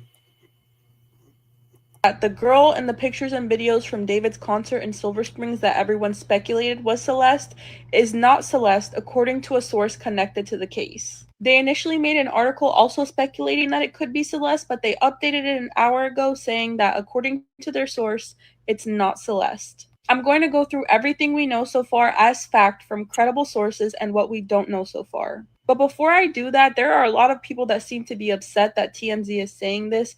Everything they've said about the case thus far has been accurate. And you have to remember, with journalism, there are sources that do not want to be identified, or they're identified by credible people like the LAPD or things like that, but they don't want their identity known to the public. This could very well be the case. I see people saying, why isn't this source coming forward and saying it's me? They don't owe the public that. This is journalism. That's how it's always worked. As far as facts, this is what we know so far, again, from credible news sources like ABC, NBC, LA Times, etc. Celeste's body was found September 8th, a day after her 15th birthday, but this is the biggest piece in all of this. The cause of her D has not been released by the medical examiner's office. Without a clear cause of D, they cannot rule the investigation or the case a homicide. They found her because there were multiple complaints about a foul odor coming from an impounded vehicle at a tow yard. And that vehicle is registered to David. And the car was seen parked in the Hollywood Hills near a rental home where David had been staying. While the case is being investigated by robbery homicide detectives, again, it's not officially ruled a homicide case yet. Obviously, as you've seen on social media, there have been a lot of photos and videos circulating around of David and Celeste, but the detectives have not officially fully been able to make the connection between their relationship as far as the information that's been released to the public. Again, things to remember in cases like this, they want, if they prosecute him, to be 100% certain that they have a strong case against him, because the worst thing would be for him to actually be guilty of this. They go to court and they find him not guilty. Like the whole Casey Anthony situation, that would be devastating. They need to be clear on this. Another thing that we know is that Celeste has went missing several times before the last official time she went missing last year. Her family reported her missing at least 3 times in 2024. As far as what we don't know, despite all the speculations, again, there are still few official connections that we, the public, know to have been confirmed between David and Celeste. Detectives are still trying to sort it out. And as I said earlier, officials have not determined a cause of D and have not declared this a homicide investigation. An autopsy will help reveal that. Her body was officially released back to her family today, which means they likely completed all the medical evaluations that they needed to. We just don't know more information as the public just yet. And what also is unclear are her movements in the weeks and months before her deed, which is why a lot of people were spreading the pictures and videos of the girl that looked like Celeste at David's concert, because that would have helped narrow down the timeline. Police are saying that David has been cooperative with investigators, but it's unclear what he has told them. We do know that he's since moved out of the rental home that he was staying at in Hollywood Hills. And that's after it was searched with a warrant and detectives came out with electronics like phones, laptops, etc. They also did search for blood.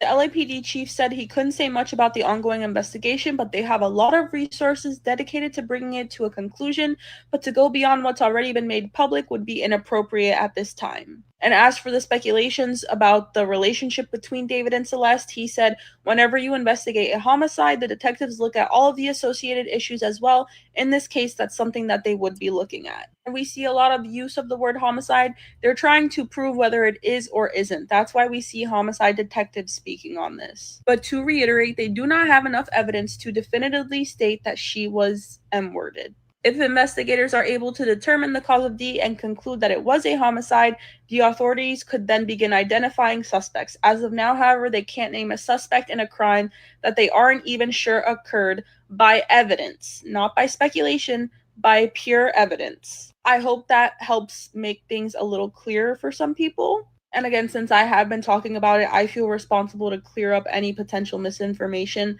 that's spreading, especially if I am talking about something people are speculating that comes out to be not true. I want to make sure I'm saying that and I'm not contributing to more false narratives here. But people are really getting crazy with the theories that they're coming up with.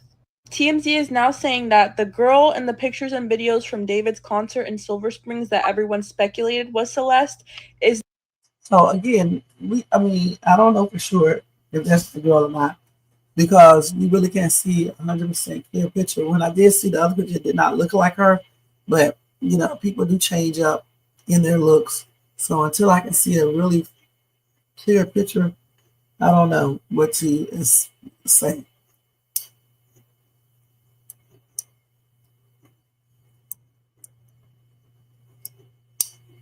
A lot of people asking the same thing. What's source?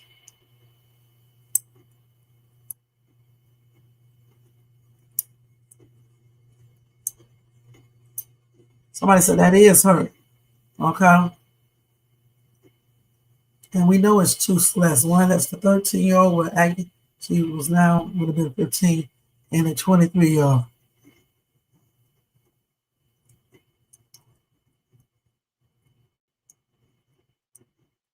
It's crazy.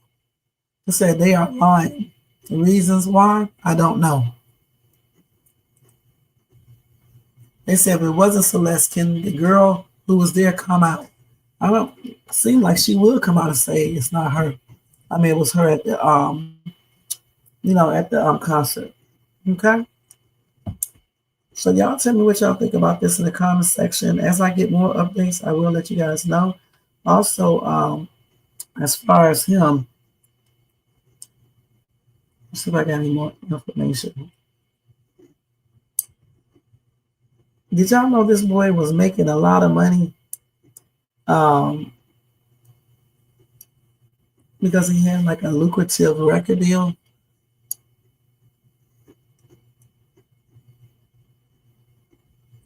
So even though a lot of people didn't know who he was until this happened, he signed a record deal with a multi-million-dollar advance when he was just 17.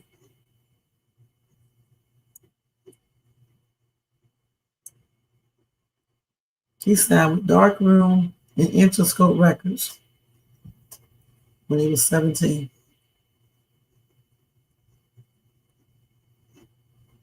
And they pay him $3 million in advance.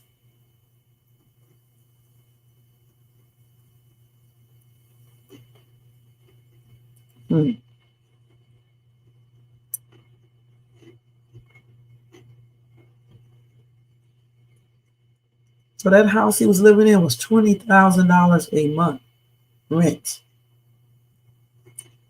And like I told you yesterday, he had this test. It was like $100 and some thousand. So he must have been making pretty much some good money. All right. Anyway, I'm going to keep you guys updated with this case as well. Now we're going to move on to some viral videos. You said, how many 13-year-old Latino girls was he dating? I don't know. This is a strange ass case. Once again, I don't know if that's that girl or not. You know, they always talk about a source, but they never tell you what source it was. And this girl, if she's somewhere that she could let everybody know that she is the one that's in that video at the concert, so people would know. But she probably won't. So anyway, like I said, I will keep y'all abreast of this. We're gonna move on to viral videos real quick.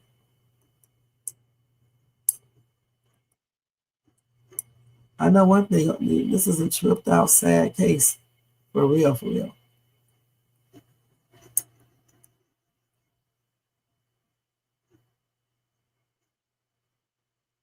Let's see what I did with the thing. We have to type it like, oh, here it is. Okay. All right, so now we're gonna look at some viral videos.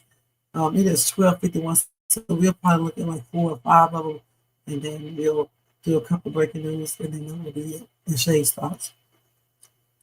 So let's see what we got right here.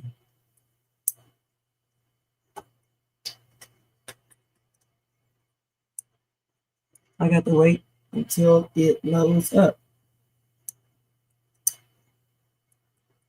So let's look at Charlie Kirk, and I forgot to tell you about him. So this is part of breaking news real quick. So Charlie Kirk, for one thing, there was an article out saying that his wife was fake crying. So I didn't see the funeral because I don't really watch funerals or anything. But in the article, they accused her of fake crying on everything. So Jermaine, you saw it. Did it look like she was fake crying?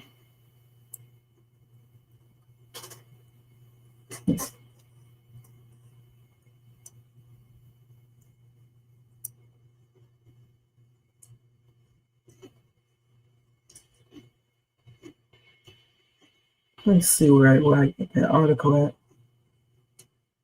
It said that she was a fake crying at the wedding. Yeah, she was slammed for fake tears in her glamorous interest at Charlie's memorial. Okay? That's crazy. This is another situation that's crazy.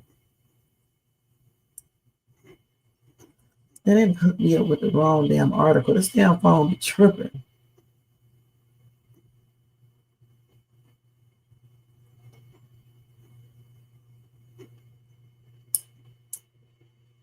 So let me go ahead and click on this again.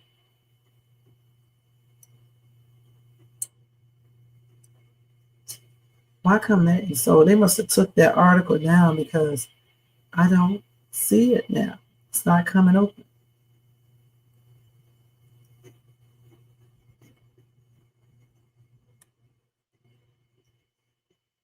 Let's see now. Yeah, they didn't remove that. But the other day they had this article up saying that she was doing some fake crying. I don't know, because I didn't see it. You said, yeah, she was fake as hell. That's a whole nother story right there. Fake tears, huh?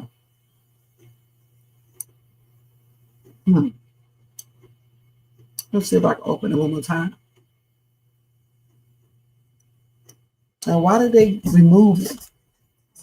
Anyway, so it was another dude. I guess he was trying to be the new Charlie Kirk. He decided to go to, I guess, Tennessee State University. Let me show y'all what happened when he went there. So he is trying to be the new Charlie Kirk, and this is what happened to him when he went to this university. Tennessee State University is shaking. Yesterday, 2 white men sat out in front of the women's dorm and protested, having signs that said DEI should be illegal and deport all illegals. They came and brought right-wing rhetoric to an all-black college. I wonder why. There's a lot to the story. Let's talk about it. So 2 white men sat in front of the women's dorm. Number one, that's automatically scary. Everybody knows right-wing America does not like womanhood. They are very, very opposed to feminism and women's rights. So the fact that they set out for the all-girls dorm is very scary to me. I would have immediately tased, maced everybody. Now, the men's name was Kim Higby and David Kayat. And they are on a tour called the Fearless Tour, where they go to different colleges and debate their ideals. Now, they never told Tennessee State that they were coming there and protesting, setting up anything. They just did it, which is completely unauthorized. The signs that they said is DEI should be illegal. Now, what's interesting about DEI and DEI hires is people attribute them to people of color. DEI and affirmative action generally benefits white women more than it benefits any people of color. So it'd be like white women, then Asian women, then Asian men, then black men, then black women. And that's probably even after Latinos, who can sometimes pass as white. So DEI is like, you're really taking down the rights of your women, but that's a conversation for another day. So they said it should be illegal and deport all illegals. Now let's talk. Now, of course, the students weren't going for that. In a very hilarious ploy, the students would actually grab the signs, take them from them, and leaving these very disoriented men to look very goofy on camera, grabbing the signs and trying to take it back. But what's interesting to me is when you go on their page, the rhetoric that they tried to create was that they were going to get harmed by one of the young black students. On David Kayat, who, first of all, I've been around white people for a very long time. This name sounds very, very, very ethnic. It does not sound like anything that is first generation American. He ain't a Smith, he ain't a Williams, he ain't a Morris, he ain't a Brown. Kayat.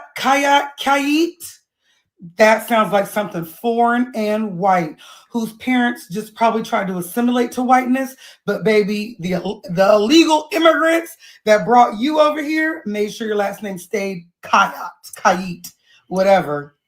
But I digress. So he's talking about the little black boy who could have been coming out of workshop class, could have been doing anything at school, because this is his Tuesday school day. He said, what's he doing with that screwdriver so close to me? First of all, you're a guest in their space. You don't know where he was coming from. He could work maintenance sometimes as a student and have to do that in his class. But you're trying to make it seem like it's like a black boy with a weapon when the weapon is really like your hate speech. And it made people in the comments say, why is your student preparing to harm someone? You guys really needed security. You're doing great. And I said up there, he should have let the guy finish the job. I was like, he should have finished the job, just like that right-wing man down to Utah who handled what he had to do. They hired a private security, and they made sure that the security was a black man, because they would never put their people in the line of fire to be in harm's way between other blacks. Oh no, we're only going to sacrifice your people for the sake of us. So he said, this was our security guard today. This is how Tennessee State treated him. Yeah, because you tried to do a thing and they knew what you tried to do. And it looks like all the students are doing is catching him on camera. I don't think they're harming him at all. They're just popping it to him, saying whatever they have to say, and they're catching him on camera. Tennessee State put out their own statement about the unauthorized behavior of these men, because you have to understand, there's some people that are on these campuses that are underage. Everybody's not 18 years old yet on a college campus. There may be some people that are 16, 17. So these may be underage children that they have a liability over, women that you're harming. You see what I'm saying? Especially if you did not have a permit, they can sue you. And I pray Tennessee State presses charges to the fullest extent of the law. Today, a group of individuals unaffiliated with Tennessee State appeared on campus without prior notice. In accordance with the university policy, any demonstration or protest activity requires advanced approval and permitting. You have to get a permit. Campus police and staff responded promptly, and the individuals were escorted from the university grounds without incident. At all times, TSU students conducted themselves in a professional and respectful manner. And it seemed to be that on all the videos. All the students, they were catching them on camera, but they didn't harm them. And the safety and well-being of our students, faculty, and staff, mind you, faculty and staff at a lot of HBCUs are elderly people. So this could be the harm of women, children, and the elderly, fullest extent of the law, immediately. The safety and the well-being of our students, faculty, and staff remains our highest priority. TSU will continue to uphold university policies and ensure that the campus remains a safe, welcoming, and orderly environment for all members of our community. So the students got them up out of there, had them shook in their boots. Do you hear me? And this is from one of their pages. She says, we were afraid to post the signs. We were proud to post the signs. They're not in the videos because they were stolen, ripped up, and made into Black Lives Matter signs. Students at TSU, you did an amazing job. You're doing great, sweetie. Absolutely, that's what you do. Cut those signs up and let them know Black Lives Matter today on this campus right now. Tennessee State University is shaking. Yesterday, Listen, they were pretty bold to be going to the damn campus, okay? And thinking they would get away with saying, holding signs for DEI and the other signs. So, you know, it is what it is. I don't feel sorry for them. That's what happens when you do stupid things. Let's go ahead and go to the next video. So this is them right here, another video of them.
Yeah, that's right.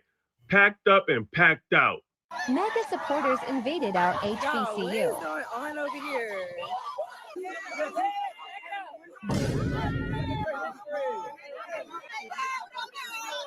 You called the East primitive for what?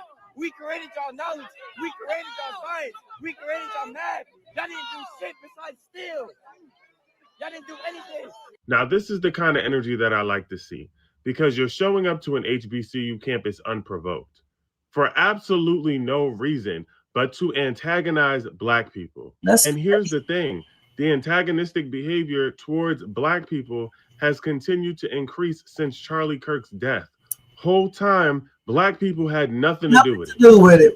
We just minded our business, our Black ass business. But to try to trespass on somebody's campus to promote what you know is directly in opposition of said campus is egregious. And I personally feel like they should have been arrested. But since we all know how that go, I'm proud of my HBCU brothers and sisters for doing this. Showing them the door. They put them off that campus. We walking them to the door, y'all. I don't even know how they That's get on good. campus. And my thing is, you just know that they wanted the Black students to respond in a way that would make them feel justified or allow them to be able to go to the media and say that Black people are violent or ignorant, whatever it is. And I feel like that would have been warranted. But either way, they got them out of there. They did a good job. Getting their ass out of there.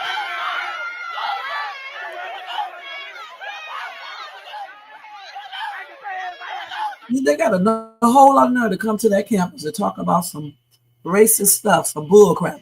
Go to y'all campus and do that. Why would you come to that campus and do that? So I'm glad they, escorted them out. They walked them out of there. Okay, let's go to see this next. Y'all, why the fuck is this thing?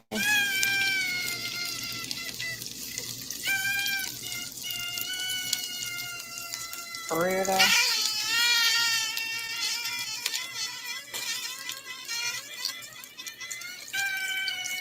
Oh, Okay. Y'all, why the fuck is this thing? they crying. It's alive, y'all.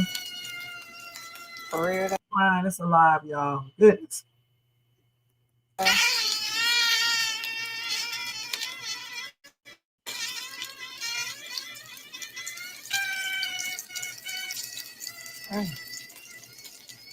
Okay. Y'all, why the fuck is this thing? Yep, they still alive, y'all. For real though. Oh. In reality, it's just the grease or something. You're not gonna rinse It's it not. off? No. You rinse your chicken off? Yes. Why? Because it's slimy. We're cooking it. I don't care. It's tell them how long it's been in that pack. Jennifer. Mom, I think you added too much flour. No. Oh yeah, you can do that. I did my chicken like that before. Then you're supposed to be able to just take the chicken. Oh yeah, you Just drop it in there. can do chicken like that. I did that before. These people in the Twilight Zone, yeah, you can do it like that. You really can. It cooks quicker too.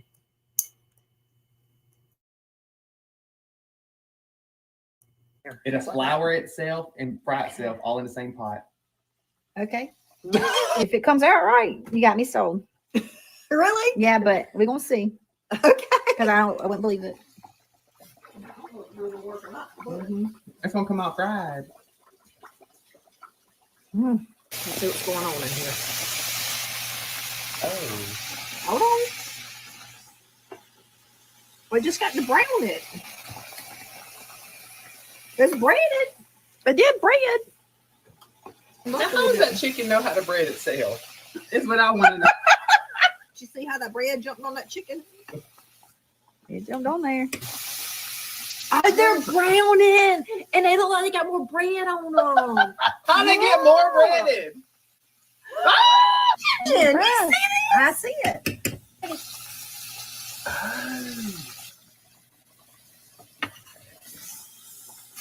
Look how breaded. They get more breaded the longer you leave it in. These are pretty too. Oh, these are breaded perfectly. I would have got mine. That is so crazy. This is going to be our new way of doing these chicken tenders. You can do those chickens like that, honey.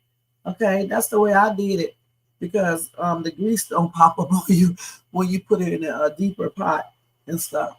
It's simpler to do it like that, and plus you don't get popped by all that damn grease. When you be putting it in the skillet, that shit be popping on you. And I used to put my chicken in a damn skillet and then turn it and heat the grease because the olive oil, because I did not want to get popped by grease. And so one day I was like, you know what? I bet you we can do it inside of the skillet. Inside of the pot. And and that's what we did. So I don't know why they act like they never heard of this before. This is weird. Yeah, well, maybe they don't like season. How's that diabolical? Some people can't eat seasonings, seasoned salts.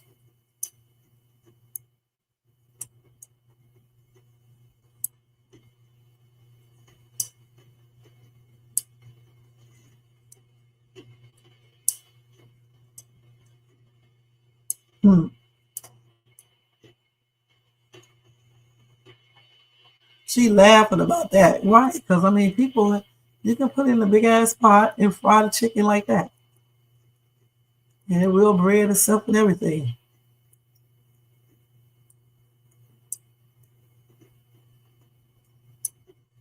Somebody said low key looks like Kane's chicken.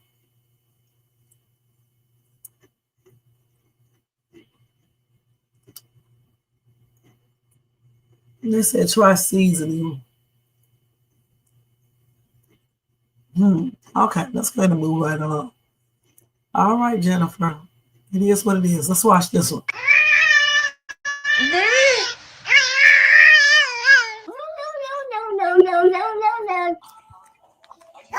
Oh, Belly. It's so chunky. Wait, let me see that one again. Oh, wow. Belly, it's so chunky. I'm so sorry. Mikey's a bitch. So it's completely different. The way you make. How much more of a circle can you be? Right after surgery? Are you kidding? Should I eat healthy tonight? No, I didn't think so. Can I kiss the punk? Can I kiss? Can I? Bonk! I don't know. I feel like it's kind of mean to keep them inside for their whole lives. But that's just my opinion. Stupid little cat. Chester, I'm so hungry. I can eat Bella. You're a cat. How do you even understand what I'm saying? Oh my gosh. Neil, listen, we need to talk. Kiss another cat. I'm sorry. Oh, yeah, them cats be tripping out, y'all. They so cute, though. They're so cute. Let's look at this one. Stop hunting me. Why are you hunting me? Stop it. Hello. No! She tried to hit me.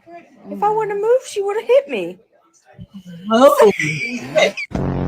Okay, I showed your mom your video. Oh, look at Hey, I showed your mom your video. Hey, that damn cat is not playing no games.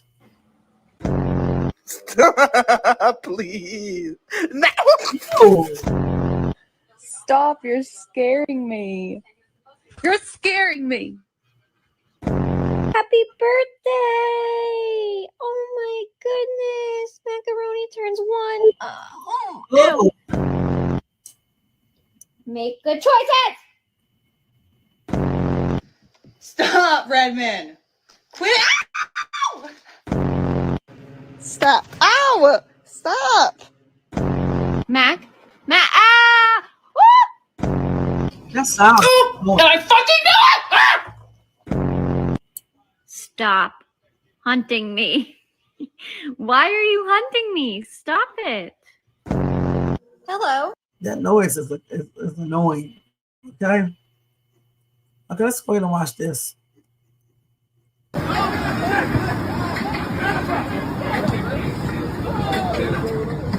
Where you from, 50? Oh, where you from? Man, shut your bitch ass up. Shut the fuck up before I knock your fucking head off your shoulders, oh big ass bitch. New York, man. Pull up. Damn robot ain't scared of him. I'm talking about something. Pull up. Okay. Hey, I'm walking here. Why you waiting?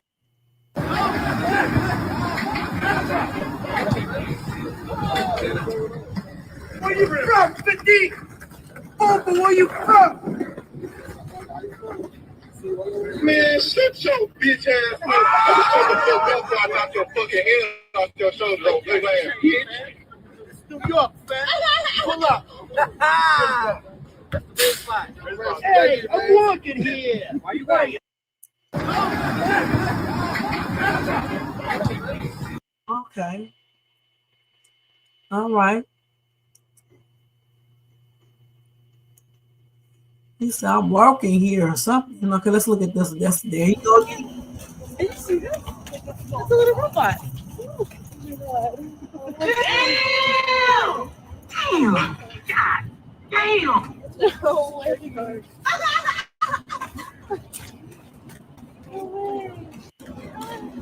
Did you see that? That's a little robot. Damn! Is that Damn! God damn! Is that the owner or is this a security just walking with him? So this robot is real. Payo.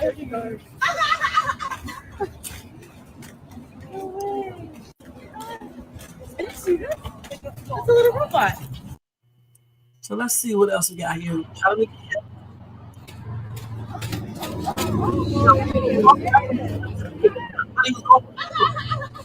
Look at he walked down them stairs. I thought he was gonna fall.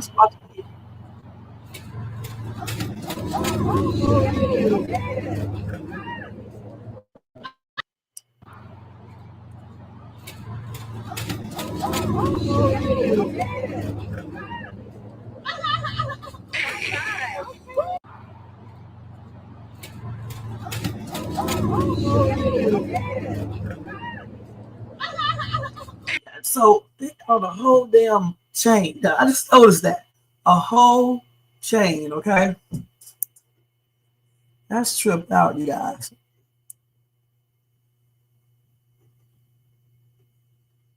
So who made this robot? He's cute.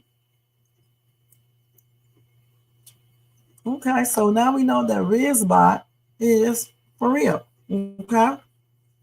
And let's see what's going on here. Oh, this is right here at what's the name? I don't know which one this is. It's saucy. I don't know which word it's at, but this is in Louisiana. Out at what's the name of that amusement park? Knott's Farm. That's how they be doing, just like this. So let's see this. God, you better back up.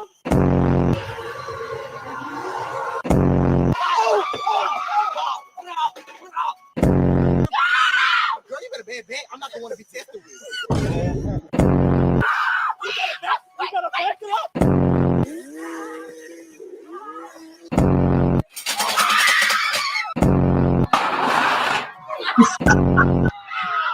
He thought those was bullets, huh? Real bullets coming at him.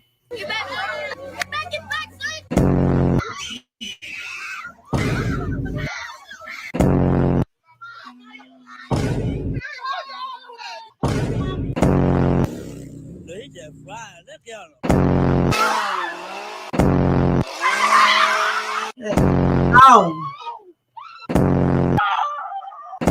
Hell no. Hell no.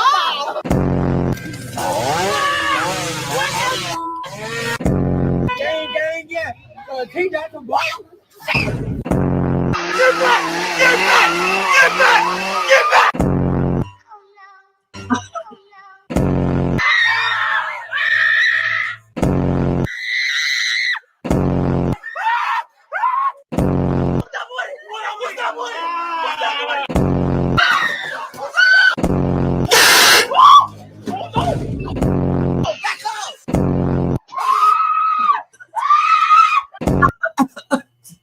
Shit.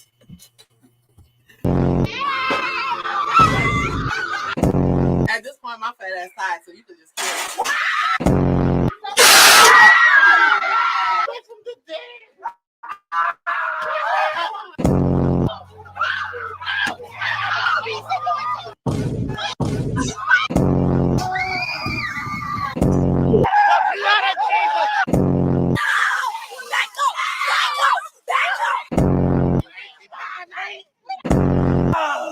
Shit, you scared me. You got me caught.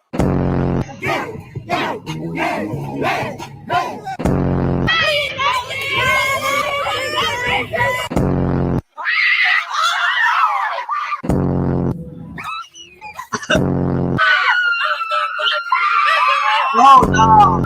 That right there I couldn't have did right there. That daggone mouse, nah, that would have had me right there. Mm-mm.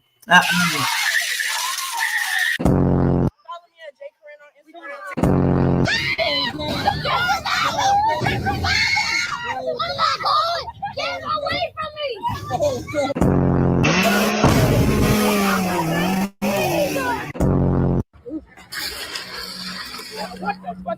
What he said? What the F is that? That girl right there look tripped out, man. Look at her. Damn. God, you better back up. That girl, you better back your butt up. Yeah, I got some Halloween haunted house videos up on here when we went. You know, it was a trip when I went to one. It was funny, okay? But yeah.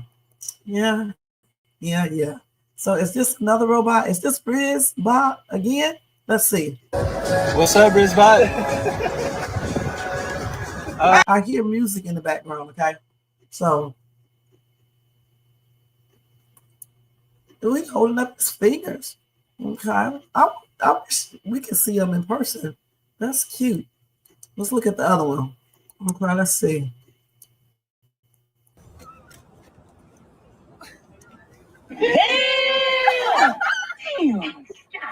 Damn!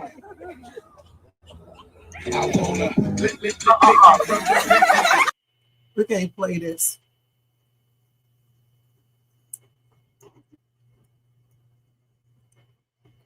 They're talking to men and women. He don't care. Did he play the music himself? Is he dancing with a woman? This is crazy, man. They got this robot doing everything. All right. That's crazy as ever. So here's Rizbot again, you guys. So he wipes out the part. Oh! Yeah. You just got knocked out! And I'm taking your chain.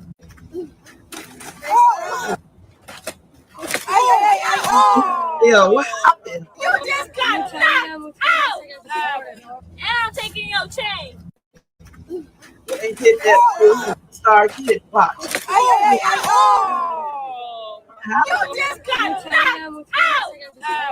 And I'm taking your chain. This is pictures. Oh.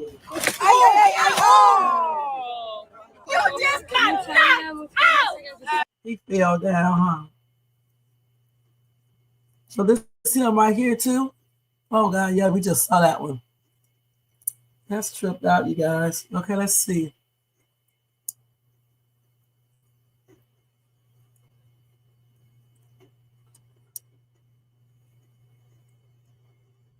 I don't know what happened. He just fell. The kid didn't touch him. He just fell. Let's see him right here. Hi. Oh God. What's your name? Does it talk? Nice to meet you. Damn! Damn! God damn!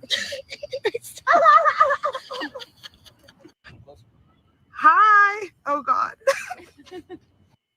He just. No. Can I take that dog? No. Can I take that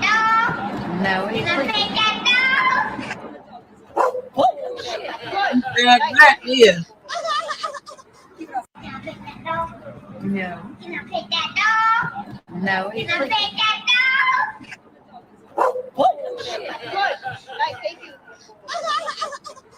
Can I take that dog? No. Can I take that dog? Pet that dog. That laugh is a trip, y'all. He laughs so tripped out. Right, where does it come from? They said Marlon Wayne's laugh.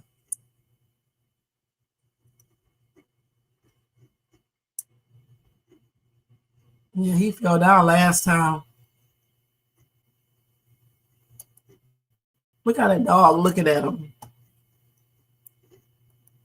Okay, let's see. Okay, so we saw that one. So let's see what this is. He walking down these damn stairs. Damn. He's sliding down the stairs.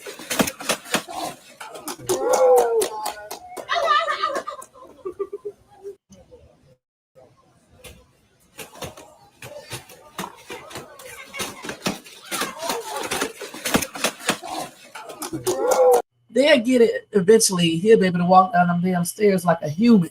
Just watch. He running? How he run, y'all? Oh, he's a fall. Yeah, he just stumbling. He learning. Damn, still laughing.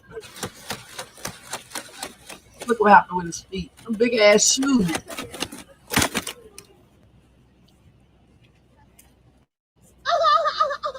Eventually, listen, eventually they'll have that robot up running correctly and walking downstairs correctly. Just watch, you'll see. No. Another bear. No.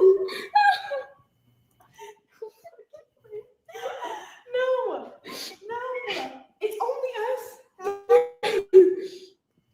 We literally have no more food. We have no food here. Dude, I tried. Yes. I tried so hard. Well, that's a big ass. That's a big bear, you guys. And they sit up here laughing, thinking it's funny as shit until he start running up them stairs and they're going to be screaming.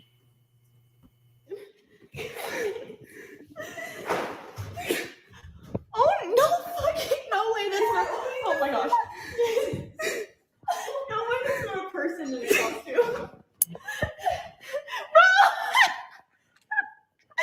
No way.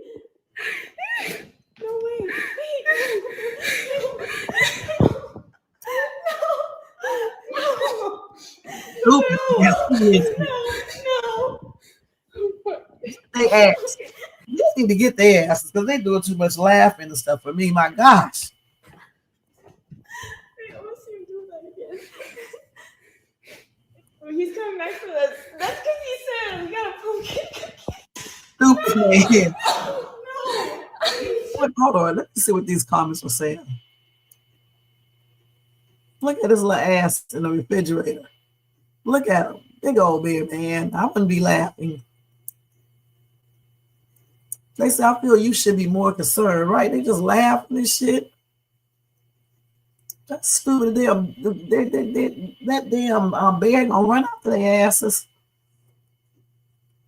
They say he's been there before.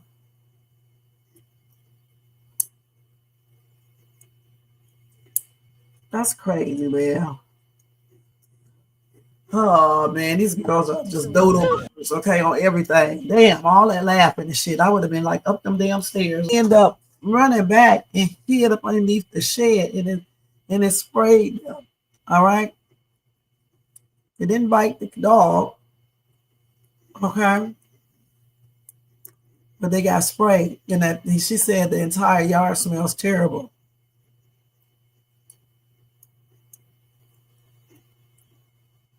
That's tripped out, man. Them damn skunks, you know.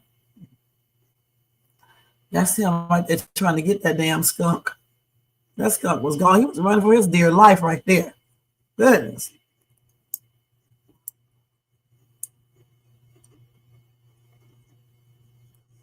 That definitely was a trip, okay? That was definitely a trip. I'm glad the skunk is okay. So let's look at this one real quick. What the fuck is that? What the hell is that a stingray, you guys? is that? Is it alive? Or is that it's a shark? They said it's a shark. What the Look at how tangled up it is and shit. We need Team War to come out here and problem solve this pretty quickly too. I'm feeling he wouldn't care about Keeping it alive. Yeah. He's slipping through. There we go. Okay. It's gone. It's done. Done? Down. No, there's still not a pressure. Oh, Yeah. I think I did see a. Oh God. Well, they got this part out. Yeah. It's in its mouth. Damn, you got it in its mouth? Oh God. It's in its mouth? Now we'll be able to see it. I still. You got it in its mouth.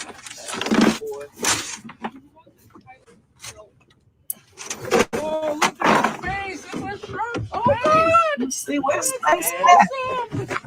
What's up, buddy? Oh my! Wow.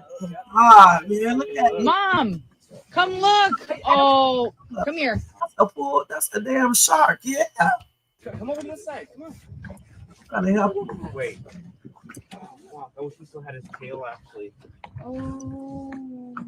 If he could fucking get a rope around his tail again. Do we have hookouts over here?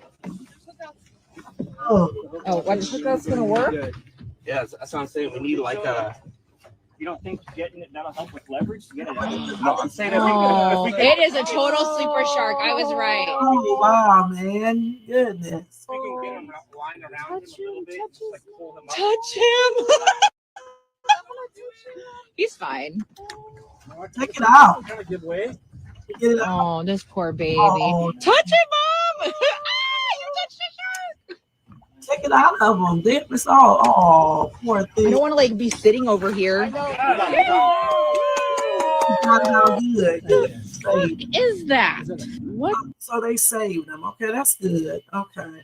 They got it out here. That is so good. Yeah. Mm-hmm. It's always good to save these animals' lives. That's, oh man. Okay, 2 more, you guys. Oh my gosh. Let's see which one we want to watch. I don't know what's going on right here. Drive-Through Chronicles.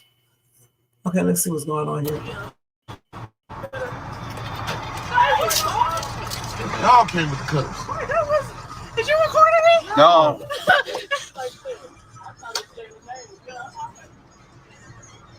Well, I'm gonna shoot this right now.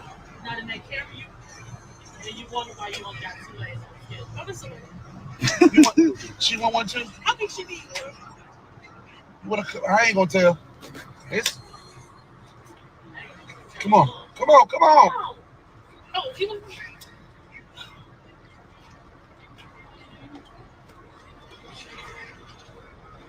Y'all all right with me? Have a good day. You too. Yeah.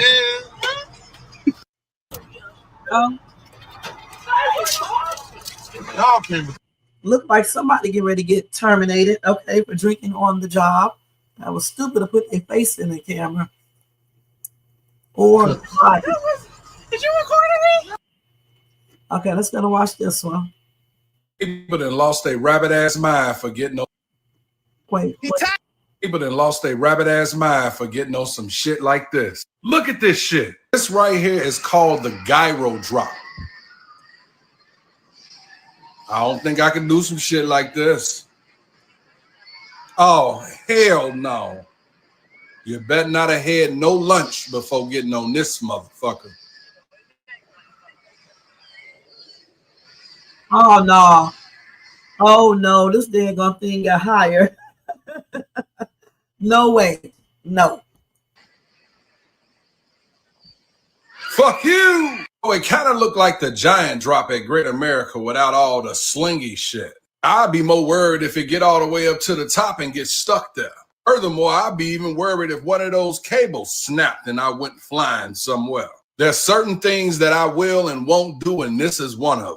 It ain't nothing about heights. It's more about mechanical problems. What goes up must come down.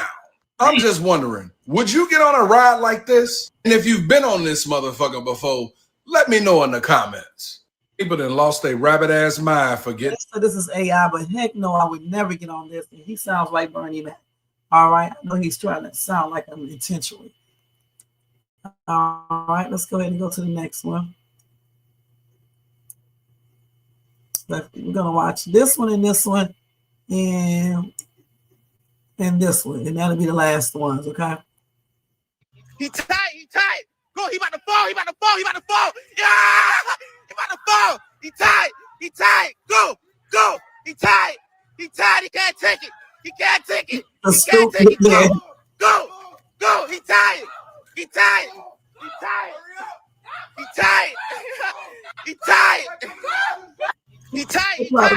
he about to fall. Yeah! He about to fall. He tight. Go. He tight. He can't take it. He can't take it. Go. He tight.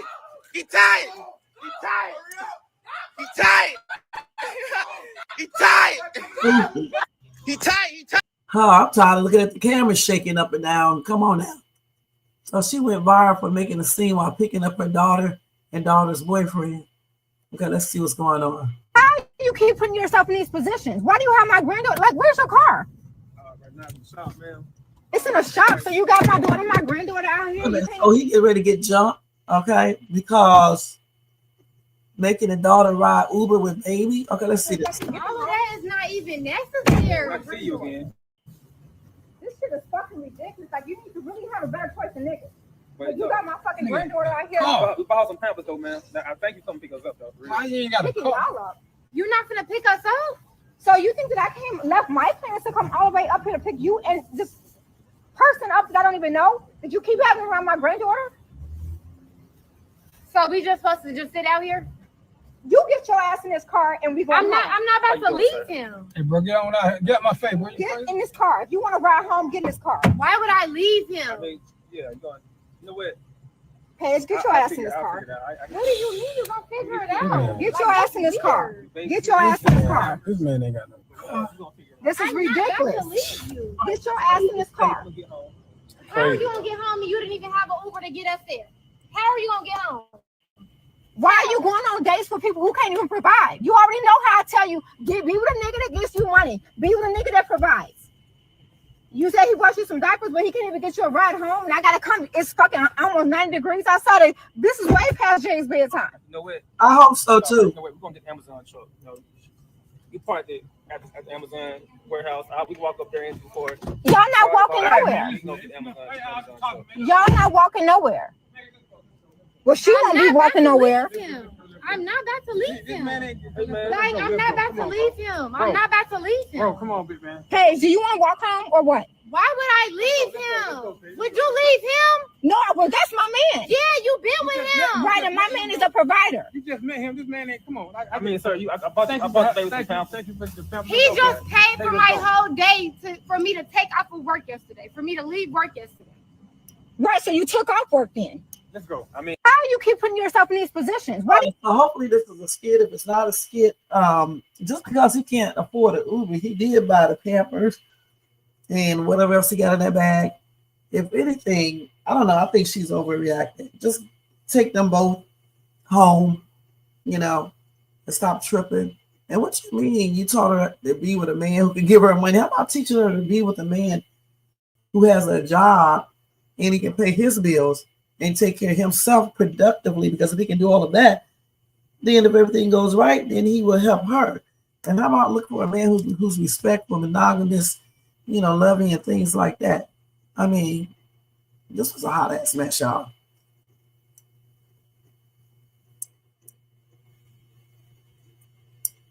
Right, he was buying the baby some diapers. She's just looking at him just because he can't afford it. Or no, he called an Uber, I think. And then he couldn't afford another Uber or something like that. I don't know. But the thing is that maybe he couldn't afford it because he just bought the damn Pampers and stuff. And he did all other stuff he did for her. That's crazy. And also, everything does not need to be on social media.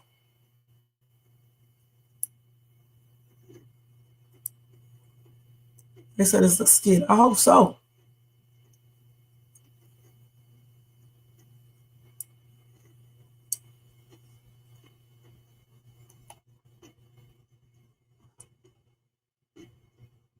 Right. They said she's on Country Wayne skits. No, she's not. I ain't never seen this woman on no Country Wayne skits. Look at this woman again. No, she's not. Let me see. You have my granddaughter. Like, where's your car? Right now. You got my fucking granddaughter out here. We bought some Pampers though, man. Now, I think you come pick us up though. Why you ain't got a car? You're not gonna pick us up? So you think that I left my parents to come all the way up here to pick you? This woman ain't no damn Country Wayne skits. I ain't never seen her on no Country Wayne skits. Y'all seen her on Country Wayne skits? No, that's not true. Anyway, I hope it is a skit because it's a damn trip if it's not. Let me see what this baby. You keep putting yourself in these positions. Why do you have my granddaughter? Like, so we just supposed to just sit out here? Person up that I don't even know? Did you keep having around my granddaughter? Yeah, I ain't never seen her on no Country. So we just supposed to just sit out here? Maybe she been on Country Way before. I don't know. I don't remember seeing them. Okay, so this one right here. And then we'll watch all this stuff tomorrow. Okay, let's watch this one. Yeah, so Republicans in Israel might have shot themselves in the foot with this Charlie Kirk thing, because Erica Kirk's story is coming out and the Republicans are freaking out over it. So if you don't know what's going on, Charlie Kirk's wife won Miss Arizona, a beauty pageant, when she was, I think, 17. She had never contested before. Someone just told her, hey, you could be a beauty pageant. And guess what company she worked for? Guess who she worked for as in the beauty pageant? Oh, Donald Trump. Right after she won the beauty pageant, she ended up creating a Christian ministry that works with children and went to go work with the Romanian government. So now you have all these conservatives on TikTok and on Twitter asking, what kind of power does a 17-year-old have to create a Christian ministry to go work with the Romanian government to go for orphans? Now, here's a funny thing. At the same time that her ministry was in Romania working with the Romanian government, Romania went through a massive case of children missing. So the Romanian government kicked her, like her Christian organization that was in Romania to help Christian babies. The Romanian government told her to get the fuck out the country because something just doesn't add up. Because her ministry is linked with too many children going missing.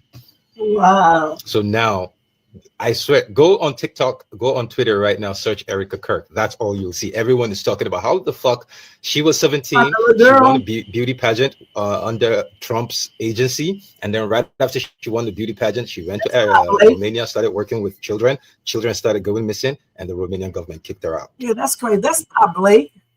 It's not Blake. Blake is thinner than her. That is not Blake. Let me look at this. How do you keep putting yourself in these positions? Why do you have my... That's not Blake. All right.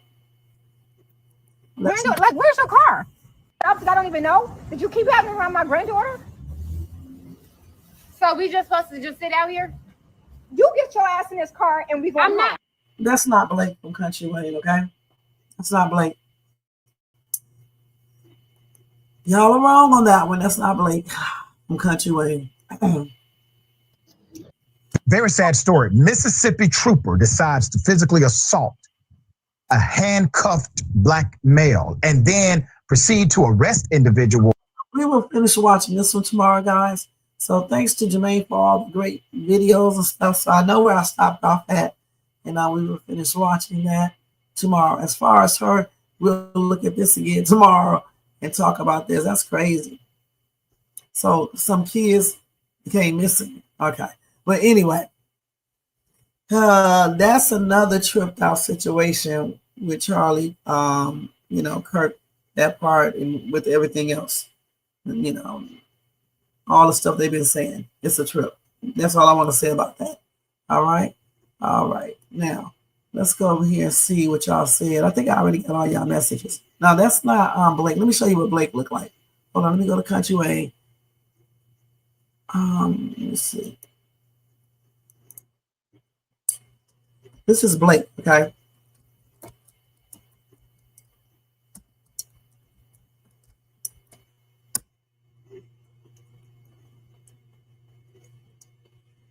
Here's Blake right here. So I'll let you know what she says. Yeah. That's not Blake. That girl is bigger and everything, and she does not look like her. That's Blake. Hey. Blake right there. Okay. What? Don't start, Okay. bro. Don't start. Sounds like your daddy trying to outshine your daddy. Oh my girl. God. How much that cost? 20 bands. It ain't cost no 20 bands. You 20, wish. 10 for the pennant. 10 for That's the more than 20 bands, baby. You didn't know Jerry. That's way more than 20,000. So Mhm. basically, you ain't buying. Somebody else bought it. Clearly. Yeah, it ain't 20,000. That's way more than 20. Who got that for you? Nice. That's Mace, brother. Really? That's some money. Yeah. So that's Blake, okay? Y'all know I should know because I'll be talking about Country Way. That's Blake.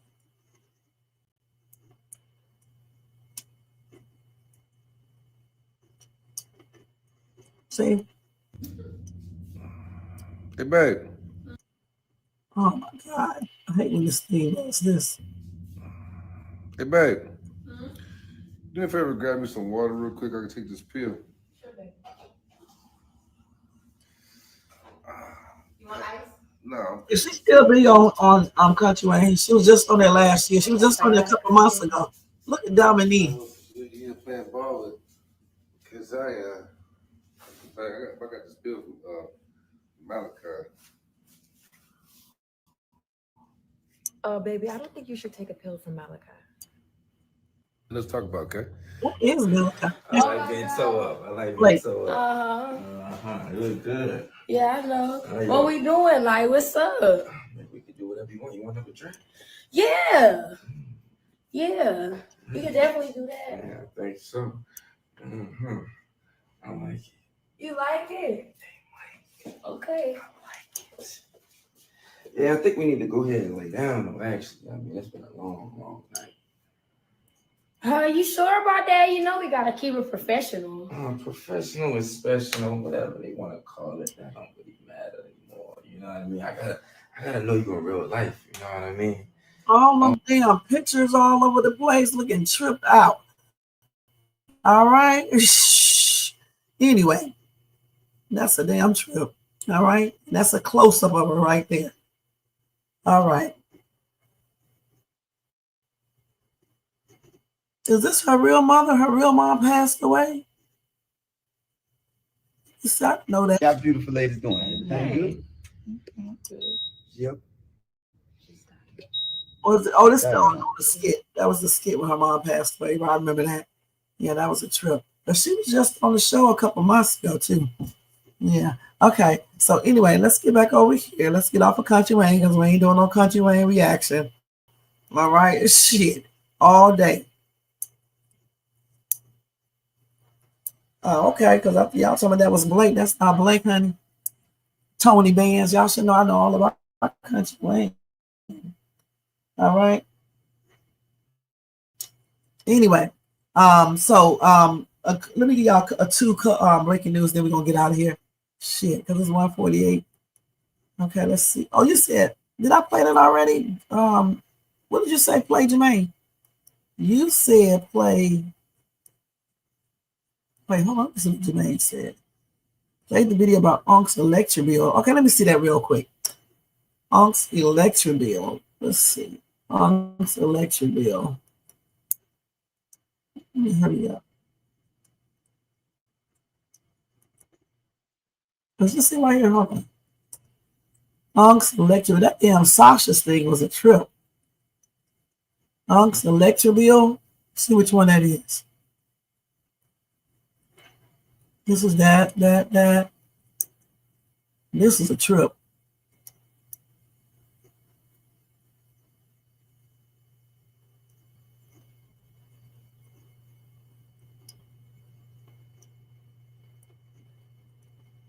Oh, this is the one right here.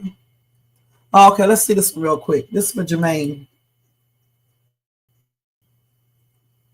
That one time, Uncle Joe snapped on the operator about his light bill. I'm gonna find out where the hell my power bill doing $500 jump to $500 to $700.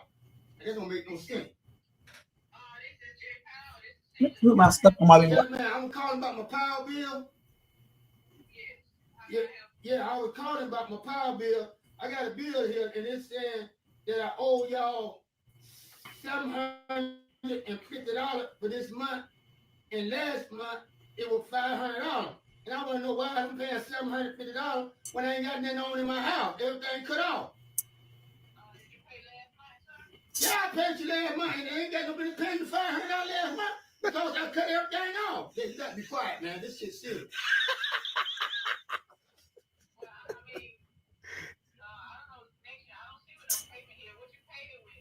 I paid with my credit card. Hell, I get this thing off the bank. But man, what I'm trying to tell you, I'm not trying to talk nice. I'm not trying to talk nice. But it don't make no goddamn sense that you not in your motherfucking house and then your goddamn meter box started turning when somebody ain't got no lights on in your house. That's all I'm saying, man. Now I ain't got to call no goddamn community help. I'm just trying to tell you, I'm going to tell you what I did. Now, y'all can come take the goddamn meter box from my house. I'm going to tell you what the fuck I did. I unplugged the goddamn whole goddamn meter box out the house just to see what my bill will be this motherfucking month. Since y'all cutting my motherfucking money. But I found out, goddamn, I still got a bill for $750. How the hell you going to charge me $750 when I unhooked the whole goddamn meter box on the damn house? Now you tell me, that's how I know this shit quick as hell down there. Somebody gonna tell me something, because I ain't paying no goddamn $750 for nothing, and ain't got no fucking lights on my goddamn house.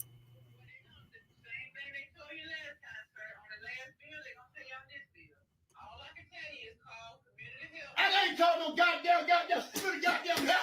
Shit, y'all want them goddamn lights, that goddamn people out there goddamn lights. You come get that goddamn motherfucker. I don't give a goddamn. I'll bring me some counter all goddamn day. It don't make me no goddamn difference. Yeah, that shit ain't funny, man. I'm gonna damn plumb for the goddamn people. Y'all tell y'all what to do, but soon, the goddamn it, you call them up and out there, you're late, you want to snatch the goddamn lights off. Now, I'm gonna be honest with you, man. I'm not, excuse me now, I ain't trying to holler at you and then the shit.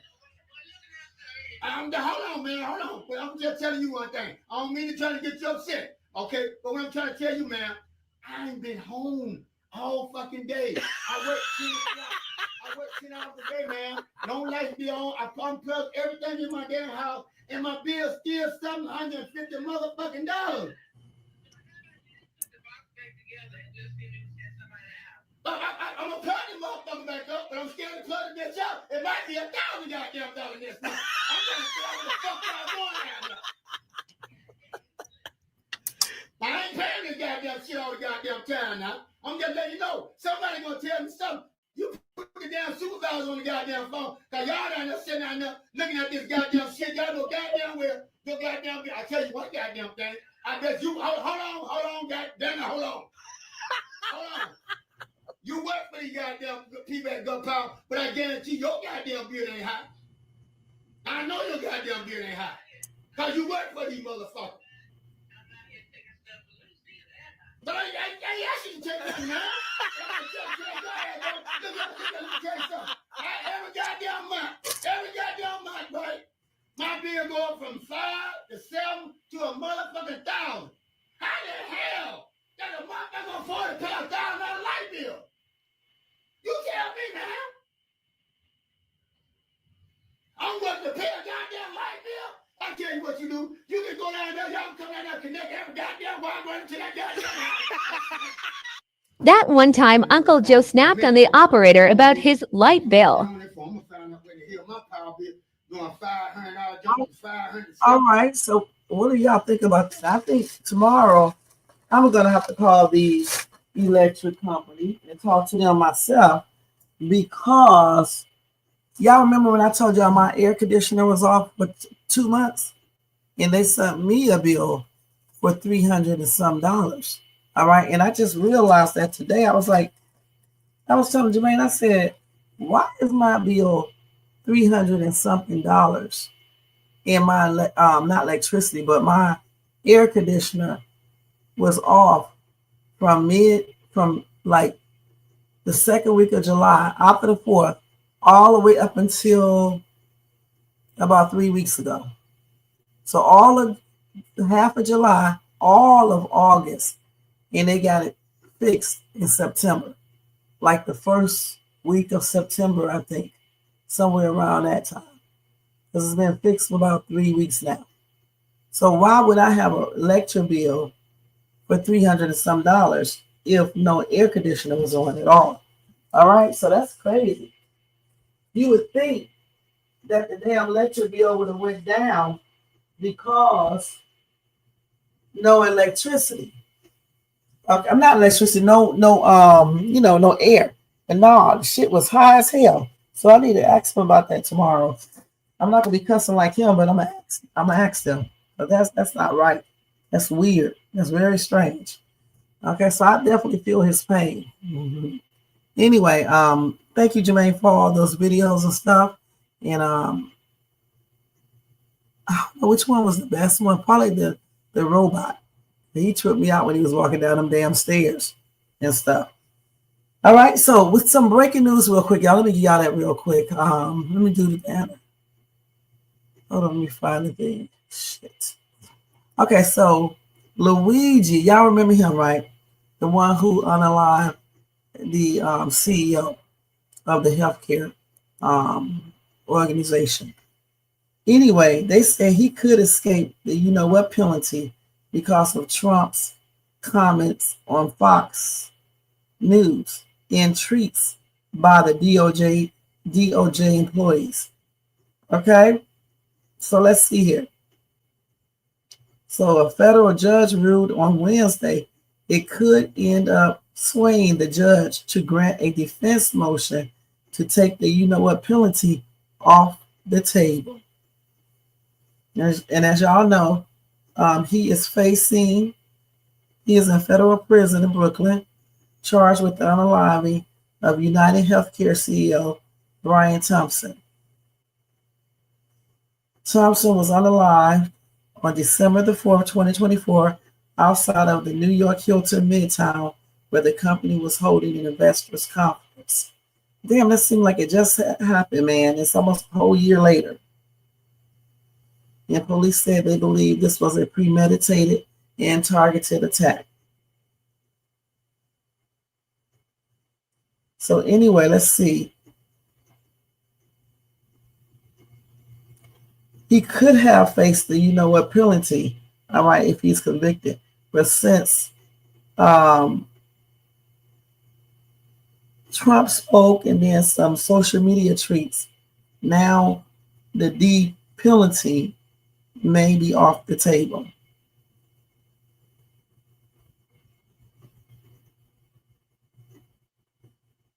Yeah, they got exactly what they said.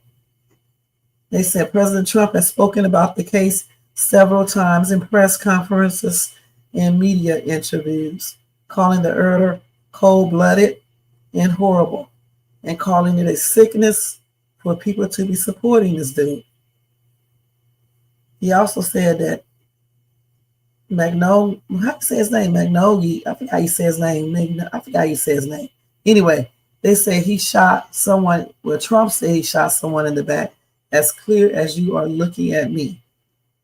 He shot him right in the middle of the back, instantly unaliving.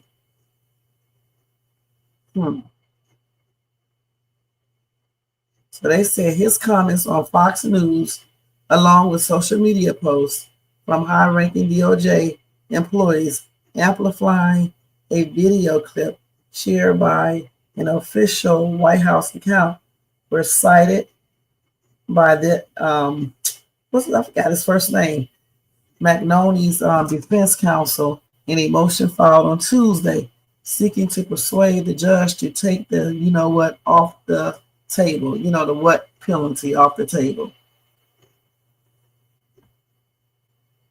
So it may be taken off.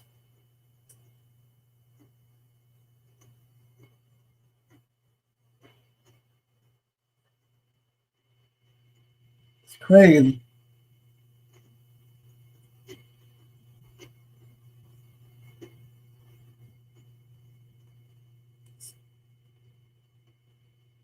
So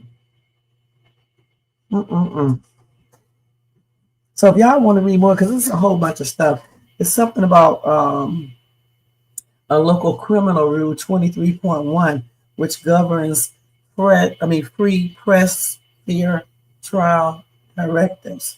So if y'all want to read more about this, just go to Google and type in Luigi M. could escape the penalty because of Trump's comments on Fox News and tweets by DOJ employees. Okay?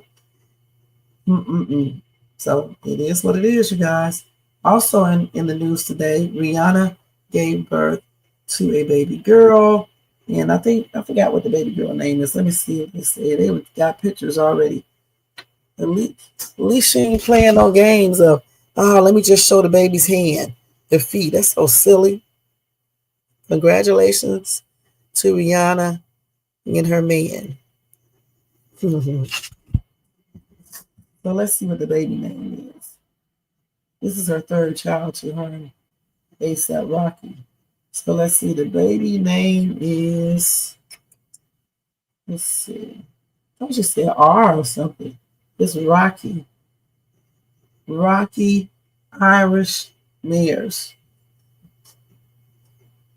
And then she got her two sons, RZA Rizza, I guess, and then Riot Rose. Okay. Well, congratulations to ASAP and to Rihanna and Blake right now. And some of this other news I'll just tell you guys on Friday, because there's a lot of stuff that be happening. All right, so let's go and do Shay's thoughts. That's it with that news right now. And then we are getting ready to get out here because it's 2:00. So I don't really have no real thoughts tonight because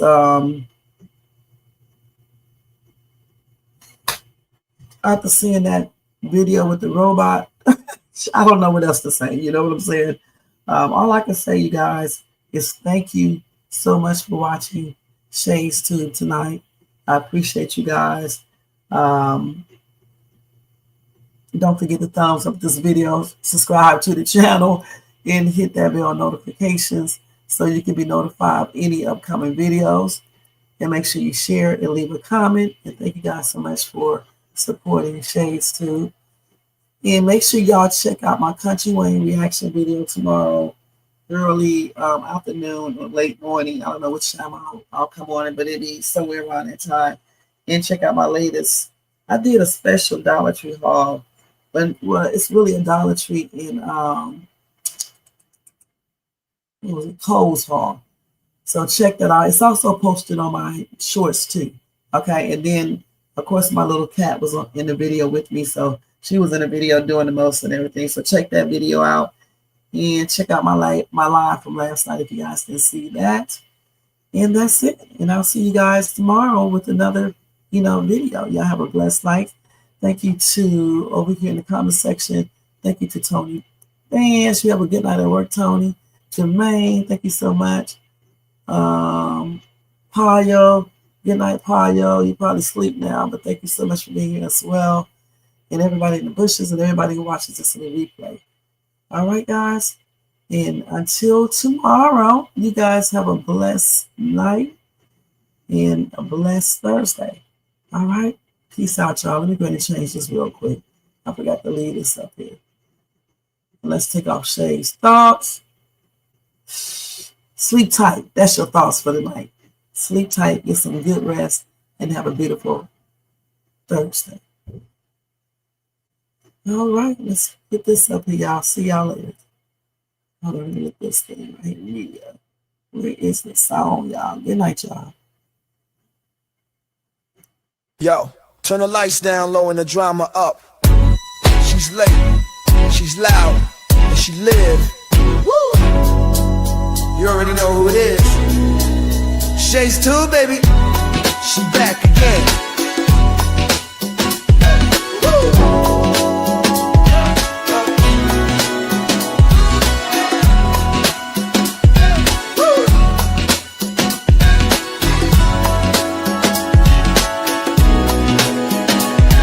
Mic hot, crowd lit, vibe on 10. Shay walk in like we back again. News, tea, jokes and spins. She don't do small talk, she go in. From the headlines to the comment section, she call names with no correction. You tuned in, don't act brand new. It's late night, baby, she got that view. She say what she want and laughs all day. Live on Shay's tube, press replay. You thought I lacked game, back again. It's a late night with Shay.